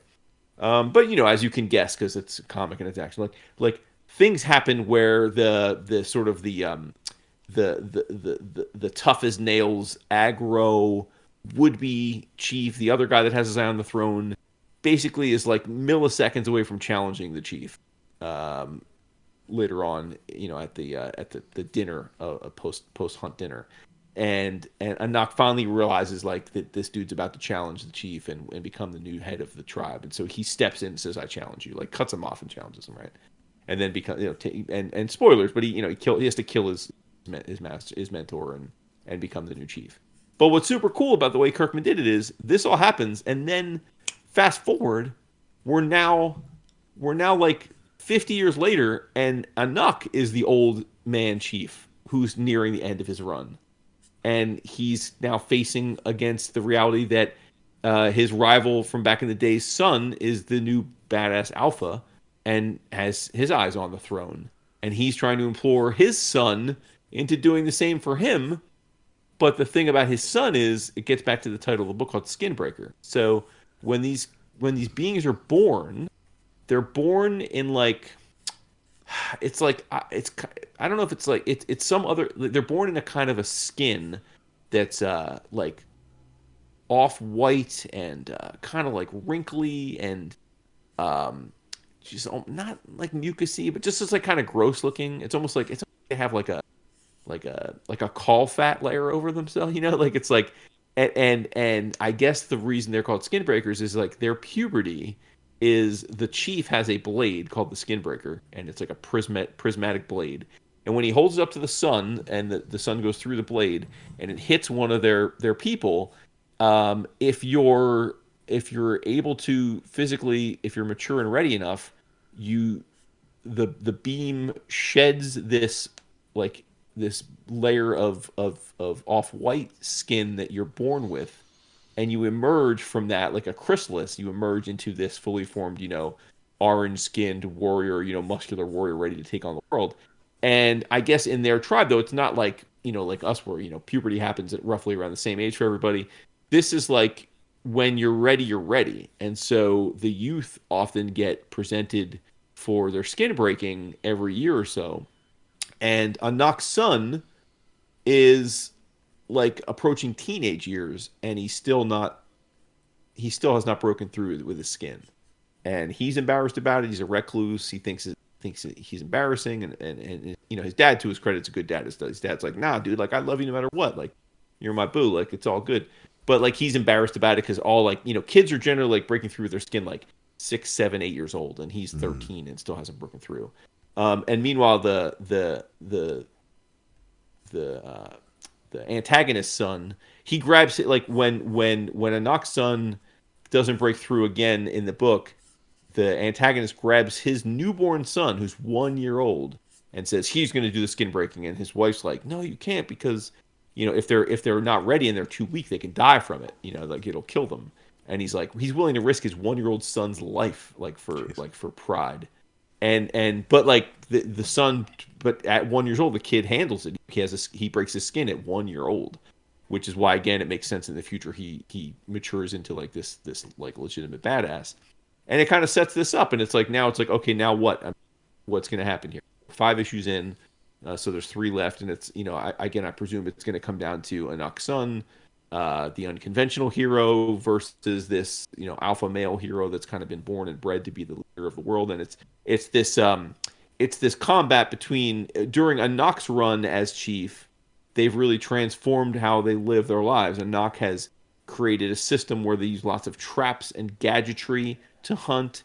He's created systems where they have like fresh water piped into the village. Like, he's modernized their existence, and it's no doubt made their quality of life much better. But the old school part of the tribe hates that because they are old school and they think they've lost like their masculinity, their aggressiveness. And so eventually, like, that comes to a major head. I'll leave out how, and it kind of sets up this battle of philosophies, kind of how society should exist and how it should be run. So really fascinating stuff. But as much as I think the story's well done and Kirkman's doing his thing, flip side of how I felt about the Ultimates, to me, this book is all about Finch doing his thing. Like, Finch is just on one. He's drawing incredibly lush, like jungles, townscapes and creature design and battle scenes. It's like every square millimeter of the page has got hyper detailed illustration. I mean, I don't know how long it took him to do this book. I know Kirkman said it was 8 years in the making, so I don't know if that's because it took Finch 8 years to draw it, but like, I wouldn't even be surprised because it is fucking a visual feast. And I know a lot of our listeners love fantasy comics way more than I do, by the way. I wouldn't consider fantasy comics one of my go-to genres, but I think this is an absolute home run. I think it's one of the better things Kirkman's done in a long time, and it's important to know, like, it's played straight. Like, there's a lot of Kirkman books, even when they're hyper violent, have a bit of the funny in them. This is not that. Like, this is just a straight up, like, very serious story about this tribe and their existence and trying to like modernize and conflict that creates. And I'm loving it, as you can hear in my voice. I think it's great. I really wasn't expecting much from it because I didn't consider myself a Finch mark, but I may have to reconsider because Finch is on one right now. And I don't even know how old bro is, but dude hasn't lost a step. So propers to Finch, propers to Kirkman, propers to Image. Check it out. Skinbreaker. It's the hotness. Or as the new kids would say, it's tough. This book's tough, yeah. Tough. Yeah. Okay, that is new to me. Big aura. I'll check it out. I'll wait for Image to. It's not like you don't have them. They're free $99. We get the Image books. You got the. We do. Books. You're right. You're absolutely right. In your cachet, yeah. So yeah, I'll go through my emails. If I don't have the old emails, if the Dropbox is down, then I'll just wait for the collection. But yeah, I mean, I know I could just send them to you. That's true. Again, I'm allowed to send them to you. It's not like I can't post them to the Slack, but I'm allowed to send you the copy. That is fair. Okay, big facts. I'll look forward. No, I mean, I appreciate Finch's work. I know.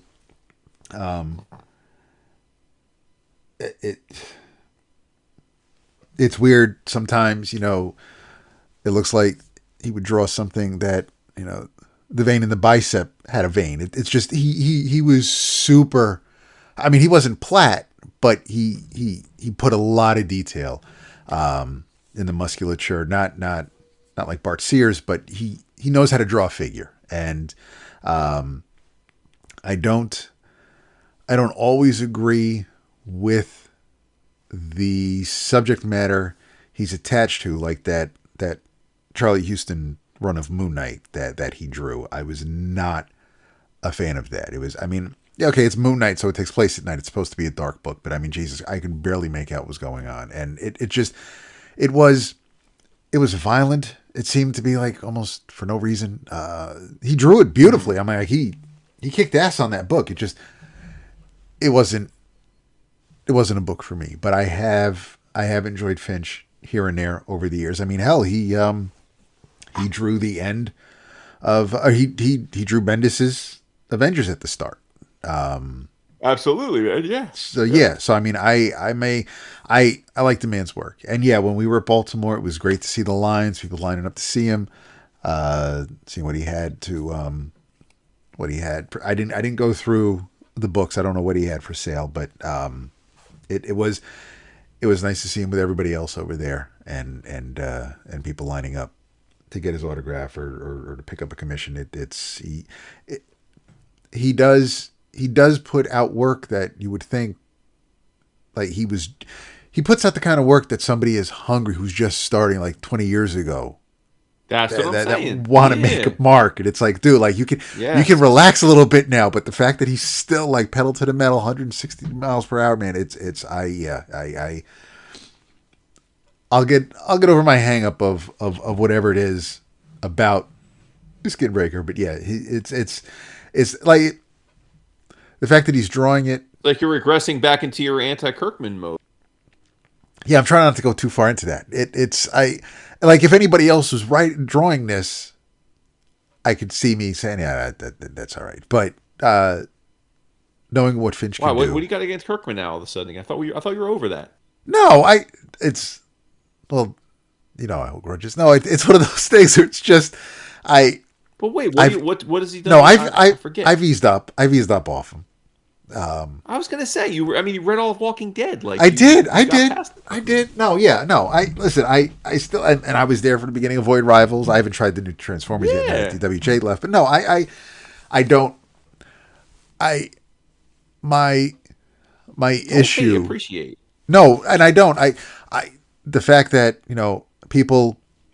he is making people money, but I do still feel some kind of way about the way he handles things at Sky. With the page rate and the ownership. Oh, you got to get over that. You got to get. I know I have to, but it's like, you know how much money he's making people. I know. You know how much money they're making working. I get that. Like, I mean, come on, and they're grown ass people. They know the deal. I know. He's not swindling them. You're right. You are right. Okay. But at the same time, it's like, but if you're going to Image, then just go to Image. Go to Shadowline or just do your own. Like do. I would implore you to look at the sales of. You're right.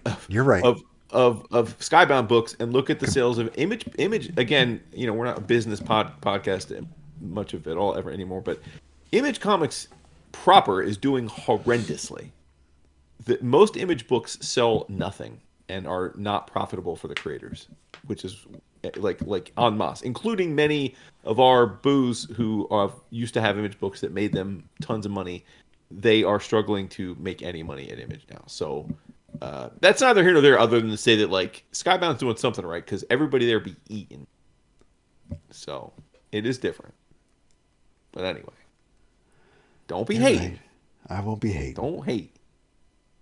Guy's making a lot of people rich. That's true. Himself included, but that's okay. Yes. I'm a capitalist. I'm not some commie Marxist bastard like you. I'm all for people getting rich as long as they take care of the other people with them. I've got no issues with getting rich. Capitalism. I you understand. Damn union bastards. You're union yes. libs. Yes. I'm full Marxist. Fuck it. I don't want it all. I just want enough, and I want everybody else to have what they need. Anyway, what else do we have? We've got is it a Batman O-Rama if there's just two books? It is, but when there's only two of us, it can be an O-Rama. That is true, and we already got an Image-O-Rama too. The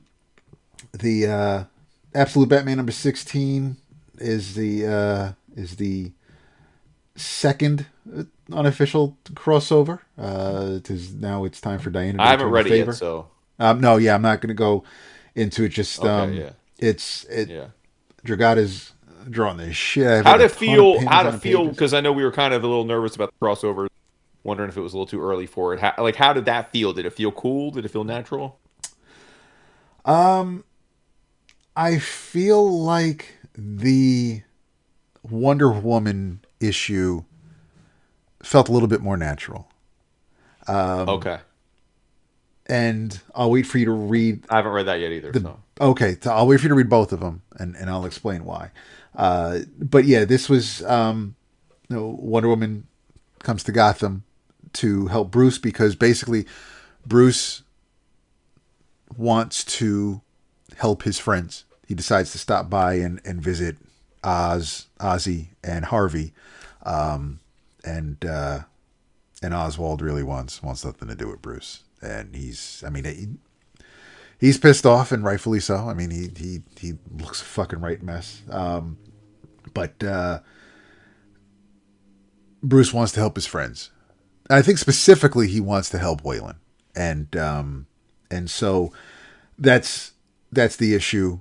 Pretty much is Bruce and Diana go on a bit of an adventure, and that's where I'll leave it. But I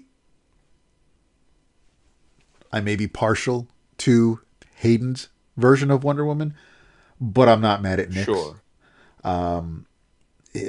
She looks like a right badass under Dragotta's pencils. She's absolutely not somebody. She may not look as soft isn't the right word, but it's the best way I can use to. Hayden draws her a little softer, which is fine. That's his style. Whereas Nick wants to show you that manga-esque badassness of a character, and that comes through here. But yeah, it's a. I like the issue a lot, although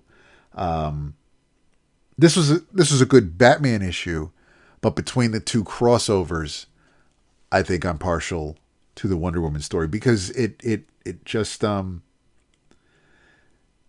it was a story that stayed in her wheelhouse. Batman came by and it was just, but it's still a Wonder Woman story. This kind of feels more like a Wonder Woman story in a Batman book. Okay. But it's still a good story. But yeah, maybe it was too soon to return the favor and have the crossover in his book with her. Maybe they could have spaced that out a little bit. I'll leave it for others to. I'll wait for others to comment on theirs. I'll wait for you to read it. But and apparently Ivy is in the next issue. So but yeah, I got to read the Absolute Wonder Woman issue. I didn't get a chance to because I haven't been in the right mind to just sit back and read it, and which bums me out because it did come out, and that's usually the first book I read when it does come out that week. But yeah, I want to read the Wonder Woman because Zatanna's in it, and so that should be fun. But yeah, no, Absolute Batman. Nick just draws his ass off as usual. It's a great book. There's some pretty cool action scenes. So it is a solid tale. I'm not mad at it. I just it's the first crossover is still a little fresh, so it's still it's not right. That's my only thing. But yeah, no, it was a nice little tit for tat. It was nice to see. But like I said, after you read it, I'll go into detail on it. But yeah, I thought it was neat. And what else? Are you current on JSA? No, I haven't started the was it year 3 or the whatever the current arc is. Year so 1. I have those, Yeah, but I want to hear about it because Gavin Guidry's on the art, right? Gavin Guidry, yeah. Guidry, yeah. Dude, this is another case of like I'm not feeling it, man. I don't know. I don't. It's. I'm in a weird place because I mean, I have an entire shelf devoted to Jeff's work. Oh yes. Like I mean, for 15 years, every single thing he ever put pen to paper on, I was captivated by.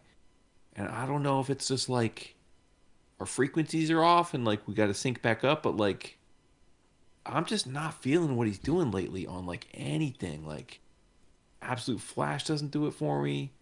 This doesn't do it for me.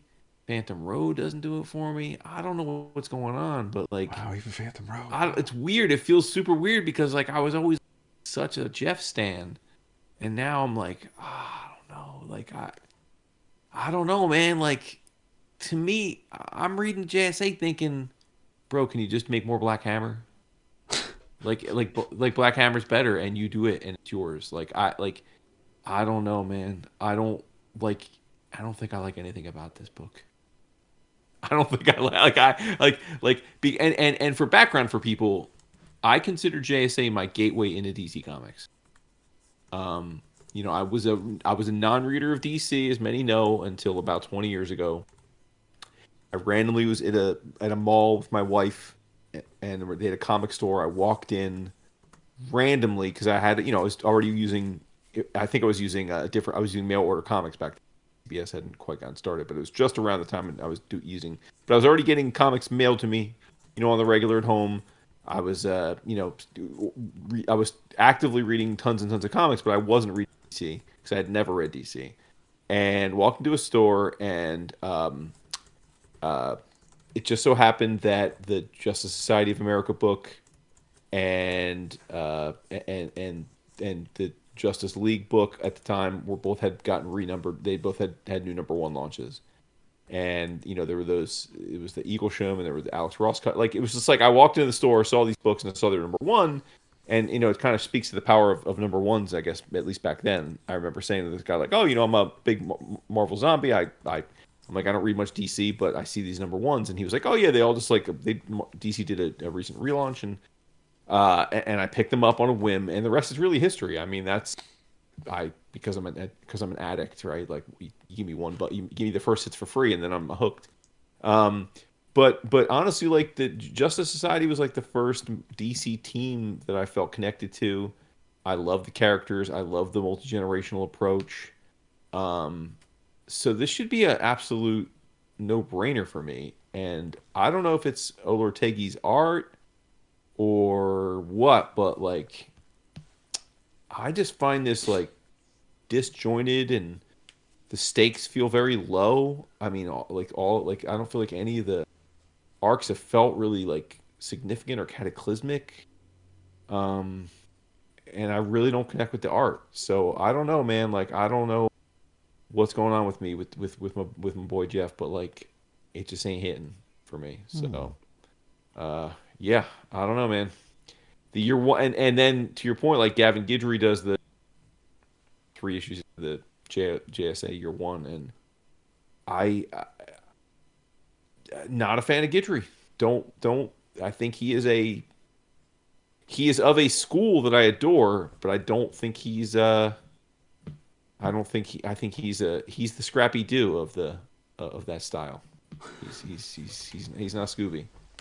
So yeah, I think his art looks like, I would put him in like the same school, right, as like, like Tom Riley at G.I. Joe, and like, right, like obviously the Victor Santoses of the world, and like, the Michael Cho's of the world, right? Like that sort of that Darwin Tim style, big thick, curvy outlines with open space and sort of that classic pinup look. I love that style, but I don't think Guidry pulls it off very well. I really don't. I think his pages look lifeless to me. So yeah, man, I don't mean to be a downer, but like, I don't quite get it. I don't get any of it. So that's why I asked if you were caught up, because at least you're at least 12 issues in. I mean, I guess you must like it more than I do. I guess that's a low bar, since I clearly don't like it. But yeah, I don't know. Just doesn't do it for me. Doesn't do it for me. Even though I love the characters and I love Jeff, and yeah, I don't know why. Just not like, it's like I guess it's like, I love tuna fish and I love peanut butter. I don't need a tuna peanut butter sandwich. Maybe that's what it is. I don't know.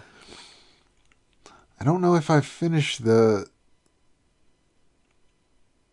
Yeah, no, I haven't. I haven't finished that first year-long arc. I mean, so maybe it's not just you. Although with me, I think some of it is also the characters. As much as I grew up reading All-Star Squadron, I was never super into the Justice Society of America for some reason, and I didn't read John's JSA, and That's a mistake. I know. So yeah, fucking balls in that book. It was great. yeah, okay. But But yeah, it is, so okay, so you're not as into it, but yeah, it's just weird because like if you were to whiteboard, all right, let's get Woodrow back into Big Two comics. Like, what do you need to do? And it's like, all right, bet we're gonna bring Jeff back. He's gonna do a DC book. He's gonna do a DC team book. It's gonna be the JSA, which is Woodrow's gateway into the. It's gonna be all the classic characters. I mean, they're all there. You know, you got you got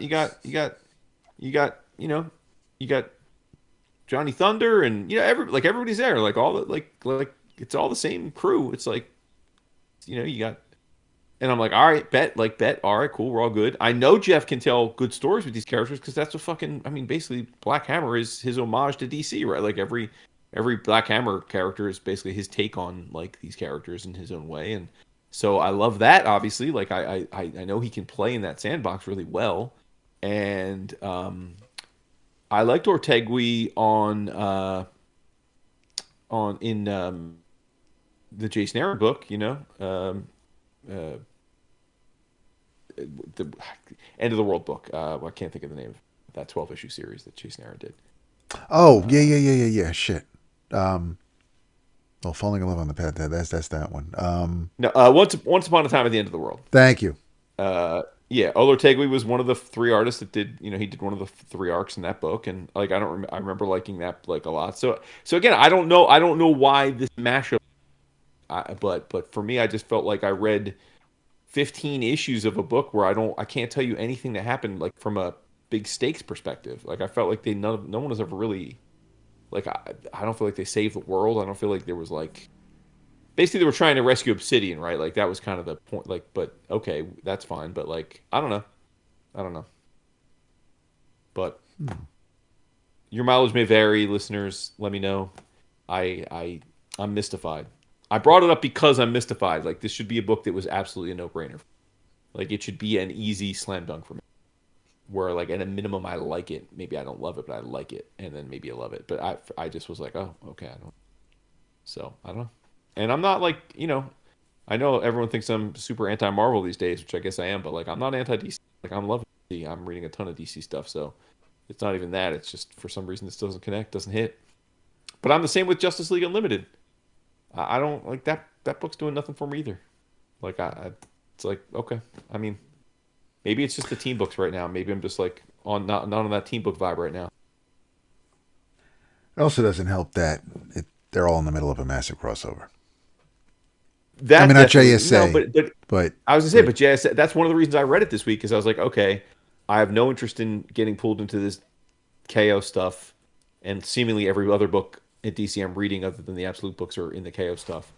And then to your point, I was like, oh, JSA's got the year one. They're not touching KO. That's great. Like let me catch up on that. And I was like, oh, okay, well, maybe I should read the KO stuff.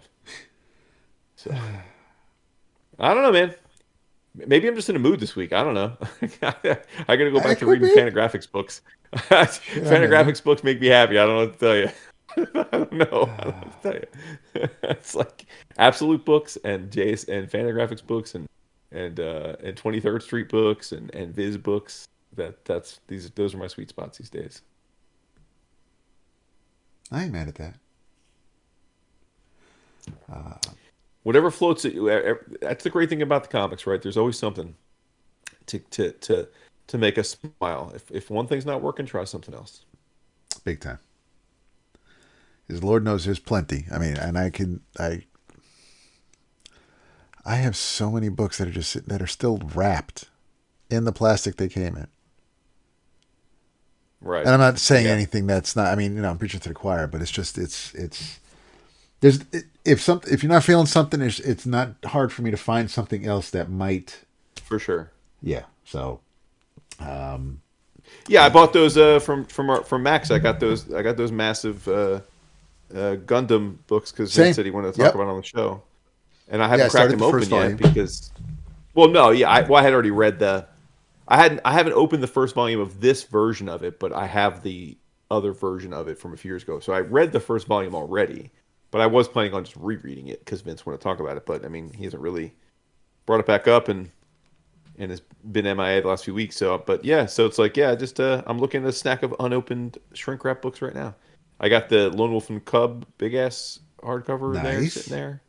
But my point is like they're in shrink wrap, so it's like Yeah.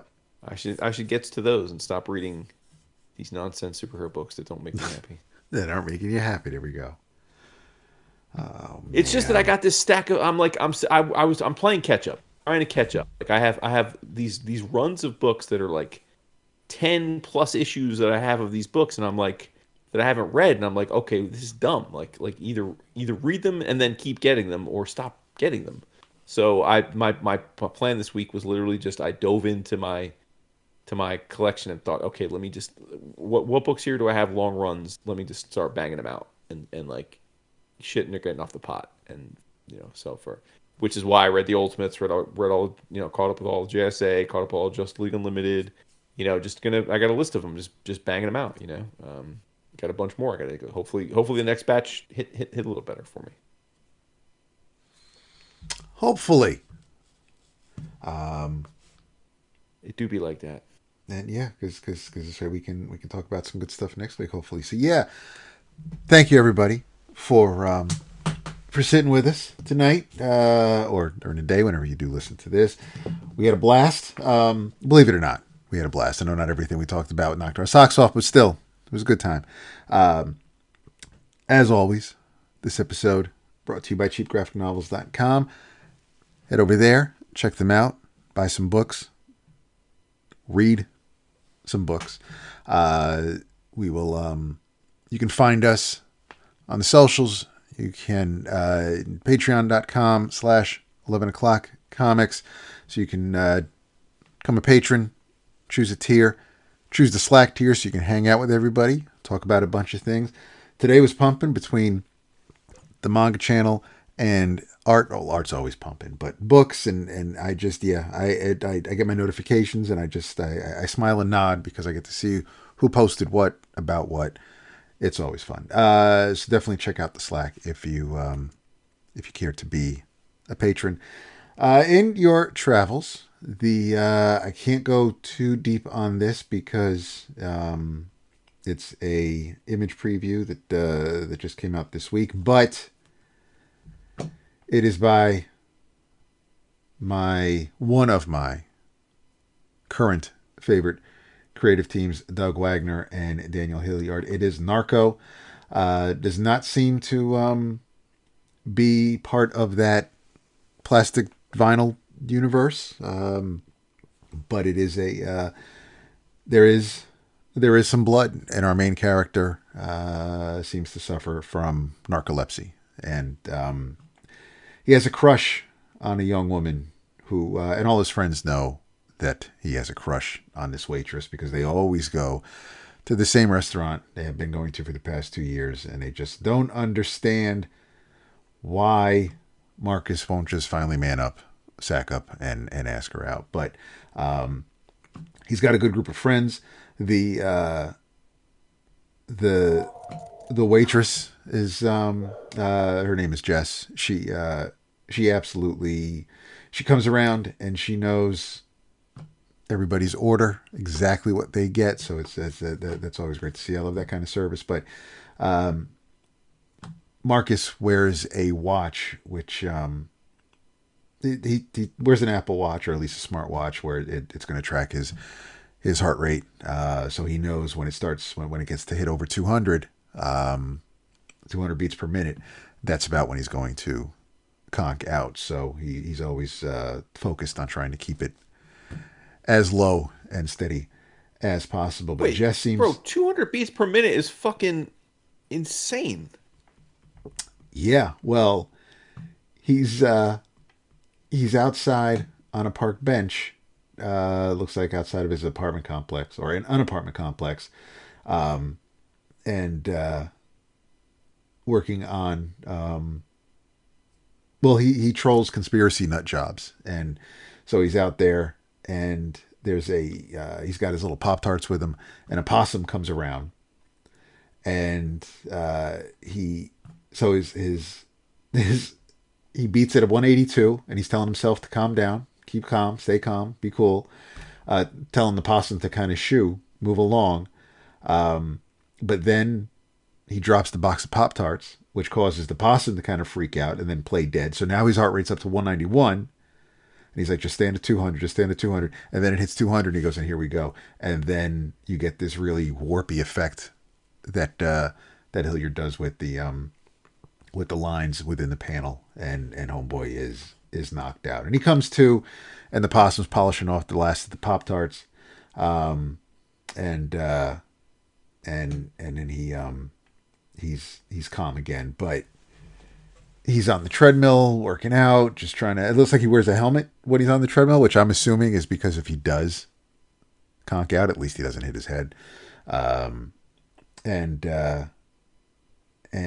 he's got he knows Jess is going to be home any minute, so I don't know if he kind of peeks out of the peephole to watch her when she comes home, but he's psyching himself up to kind of like go out into the hall when she's about to come home. So we bumped into each other, and he's going to ask her about work and everything like that. So he's playing out the conversation in his head, but he hears Jess in the hallway screaming, yelling, "Ben, get away from me!"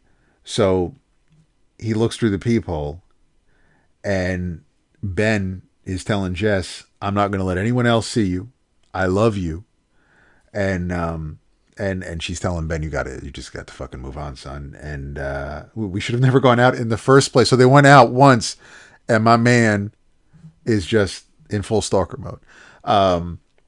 And so she closes the door, and he starts shoving his shoulder into it, screaming, "You bitch!" But then so Marcus calls 911. And Ben hears him on the other side of the door, and he says, "The cops won't get here in time to save you." And he starts beating on his door, and now Marcus's beats per minute are 205, and he's like, and so he's out. But when he comes to, there's a note that was shoved under the door, and it's from Jess, and she says, "Thank you for calling the police. You're my hero, but for real, dinner Friday night, no excuses this time," because she's offered to make him dinner, and he keeps because he's shy, so he keeps making excuses, but this is it finally. And because at first he was like, "Well, why don't we go out instead of so he's thinking about the next night when he's going to see her, but then that's when something bad happens in typical Wagner Hillyard fashion. So I'm not. So that's the first issue. Solid setup. I like the characters. Looking forward to seeing where it's going to go from here. It's I cannot wait for that massive tome of all of Wagner and Hilliard's Image works, because that's going to be a beaut. Yeah, you're going to love that. I am, and Vince might as well. But yeah, no, I don't. Vince is, you both are going to love that. I don't know what it is. I mean, I like Wagner's stories, but I can't really put my finger on why I'm so attracted to Hilliard's art. There's just something about the line, something about the figures. It's clean. It's I love the design sense. The Dave Stewart on colors for this one, and it just works. It's not no heavy thick lines. No, it's not Dodson. It's not Hughes. It's just lines on a page, but it does something to me. I enjoy their comics a lot, and quite often the women are either cute or fucking sexy as hell in his books. So I'm not upset about that either. But yeah, in your travels, when the issue finally comes out, check out Narco #1 from Wagner, Hillyard, and Image Comics. Nice. Well, listen, Minor Travels is a book that we have covered, well worn, like a a comfortable pair of jeans, so I'm not going to spend much time on it. That's why I decided to make it my inner travels instead. But when y'all are fucking right, you're fucking right. Are you kidding me? Like, are you guys kidding me? Like, I subjected myself to nonsensical American superhero comics this week for hours out of a sense of purpose, out of a sense of that I had them, ergo I needed to read them. And then when all is lost and I'm like, what the fuck am I doing? I'm like, you know what? I'm going to crack open this book that Brian Clark and David A. Price and a lot of my other homies been talking about because it sounds kind of litty, and I got them in the mail finally from Mabu at Cheap Graphic Novels. I opened up volumes 1 and then plowed through 2 and 3 of Mujina Into the Deep. And let me tell you something. When I can read things like this, I don't need to read things like that because this book is straight fire. I mean, again, you talked about it at length last week. I put you on the spot because you had trouble articulating what exactly was you liked about it. And now, but now you know why. Talking about it, right? But I realized because I got up to chapters 4 or episodes 4 into 5, and that's when I really started to explain the whole class system and the rights and what the Mujinas can get away with and how they're treated. So I didn't. When you asked me last week, I wasn't up to the part where I could clearly explain what her deal was, even though I could talk about the art and Sure. and the gist of the story. But yes, please continue. I'm sorry. No, I mean, listen, again, I don't want to belabor. The point is, this book is as advertised. It's fucking incredible. It is. I love books that successfully, mind you, now, because I think sometimes books try to do this and they screw it up. When you can successfully bounce back and forth in tone and genre, I love it. And this book does that, right? Like sometimes it's a straight up assassin action book. Sometimes it's a slice of life book. Sometimes it's a porn book. And yet it all feels like it's one narrative because Inio Asano is an otherworldly mutant storyteller and capable of magic. Again, like you said, like it's been said, this book looks incredible. Asano's art is absolutely incredible. This book is for grown-ass adults.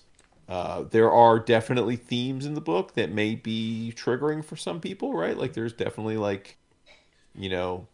pedo would-be pedos in here. Yep. And like child prostitution. Now they get their comeuppance, right? They get their comeuppance, so which is cool.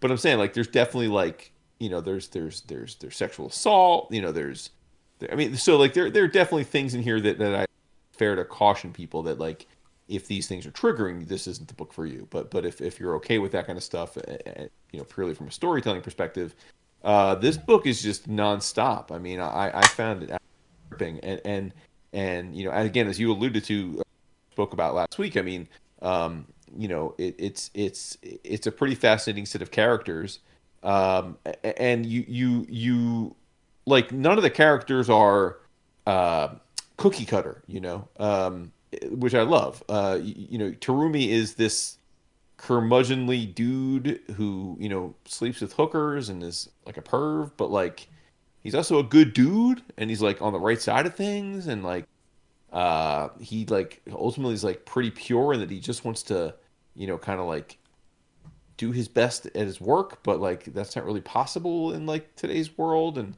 like I love that, and he makes games, which is like fun, and then obviously you've got this collage of female protagonists, each which have very distinctive personalities and styles, and then of course the big question is what ultimately is are we going to I think the book, at least through 3 volumes, is are we going to are we going to see the excitement with which the life that the Mujinas are living in this book, is that enticing enough to get little girl to commit to that life, right? Like, is she gonna commit to that life? And I think that I'm so smitten by this book's um, like unapologetic adultness, like it just doesn't suffer fools. There is hyper violence, there's social commentary, there is um, all measure of sex acts.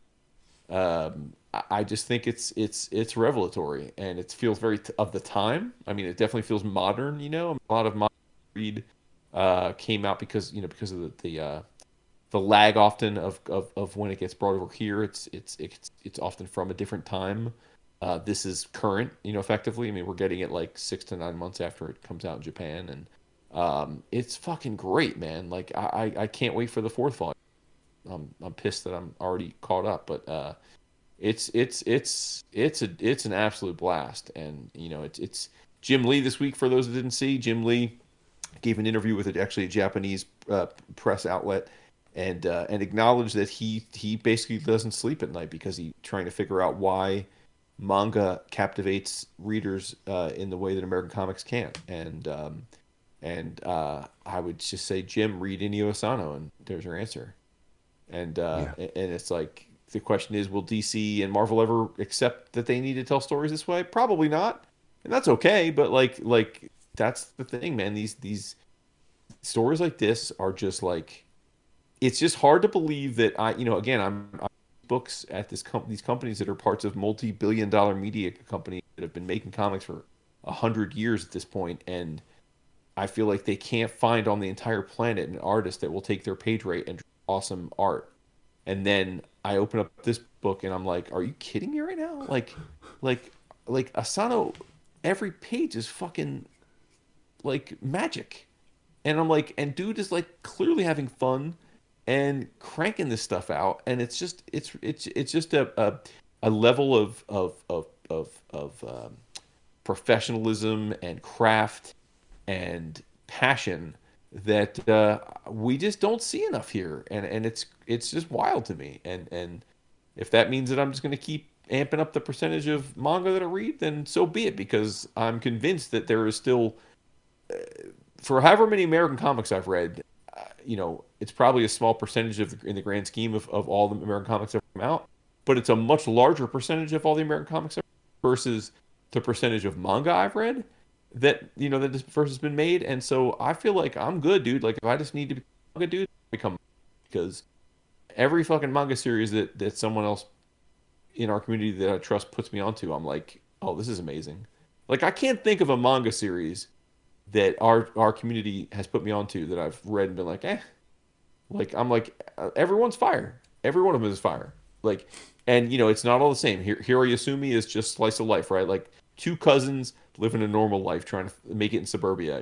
Like, this is what this is, right? Like, Search and Destroy is obviously a future post-apocalyptic sci-fi, take on a classic. Like everything is different. Like, it's not like and yet they're all just so masterfully executed that we are fortunate that Viz and Fanta and Kodansha are making an effort to get this stuff into our hands with English words. So God's bless all y'all. Well done. Yeah, it's No, well done to Brian Clark for putting Mujina on all of our radar. Yeah, because I feel like I've generally paid little attention to our manga channel in the Slack, and I gotta remedy that, because, like, again, every manga that y'all talk about is fire. Yeah, I'm noticing that. Yeah, I'm not noticing the trend. Think about it. What manga have you tried that, like, people put you on that you thought was whack? Like, you might, like, not, like, super connect with it, and every now and then be like, it's not. I can't think of a manga that, again, our friends and community have been like, yo, this is great, and I've been like, nah, it's not great. Like, I can't think of one. I mean, I guess the one I haven't felt the need to rush back to, although it's probably Fist of the North Star. Well, okay, dude, that's fucking 30-year-old manga. Like, No, you're right. No, yes, it is. It is, but it's still well loved. They still put out different editions. It's what people are buying. I mean, we read the first volume. But yeah, no, I mean, as far as like current stuff, no, I mean, Chainsaw bro, Man, that came out in Dan Dan. 1983. That was that. Okay. David A. Price was a 10-year-old, still hadn't gotten hair on his balls when that came out. Yeah, I'm not sure. I mean, you're right. That is an answer. That's a fair answer thing. Like, I'm talking about like manga that's coming out now, where people are like, "How about you not read JSA and you read this?" And then I'm like, "Oh yeah, bet," because that No, is you're right. Yeah. incredibly No. awesome. No, Search and Destroy Tokyo these days. This now, Dan to Dan, Chainsaw Man, like everything that I seem to. It's all fire. Yeah. Yeah. Yeah, you're right. Yeah, there's nothing. Yeah. Dude, I can't wait for us to go to Japan. I'm gonna buy so much book. Oh God. I'm gonna buy all the book. I'm gonna buy like 8 suitcases. It's gonna be incredible. I just want to eat. We're gonna eat. We're gonna eat. We're gonna buy toys. We're gonna buy a book. It's gonna be incredible. You and Vince are gonna get new room massages while I just chill. With each other. Yeah, no, sure. No, I hope not with each other. That's a little awkward, but that would be fun. No, yeah, it's got to happen. just waiting for our boy to tell us he's good to travel. That's it. Yeah, I bought us our tickets already, bitches. Listen, don't even tempt me. Right? Like, clear your schedules, motherfuckers. We're going. That'd be great. Thank you, everybody. As always, you could have been listening to anything else. You were listening to us, for good or bad, and no one's watching that shitty movie. So have a great night. Enjoy the rest of your week. Stay warm if you can. Stay safe. Watch out for the black ice, and we will see you all next week. Yes, sir. That's it for that one.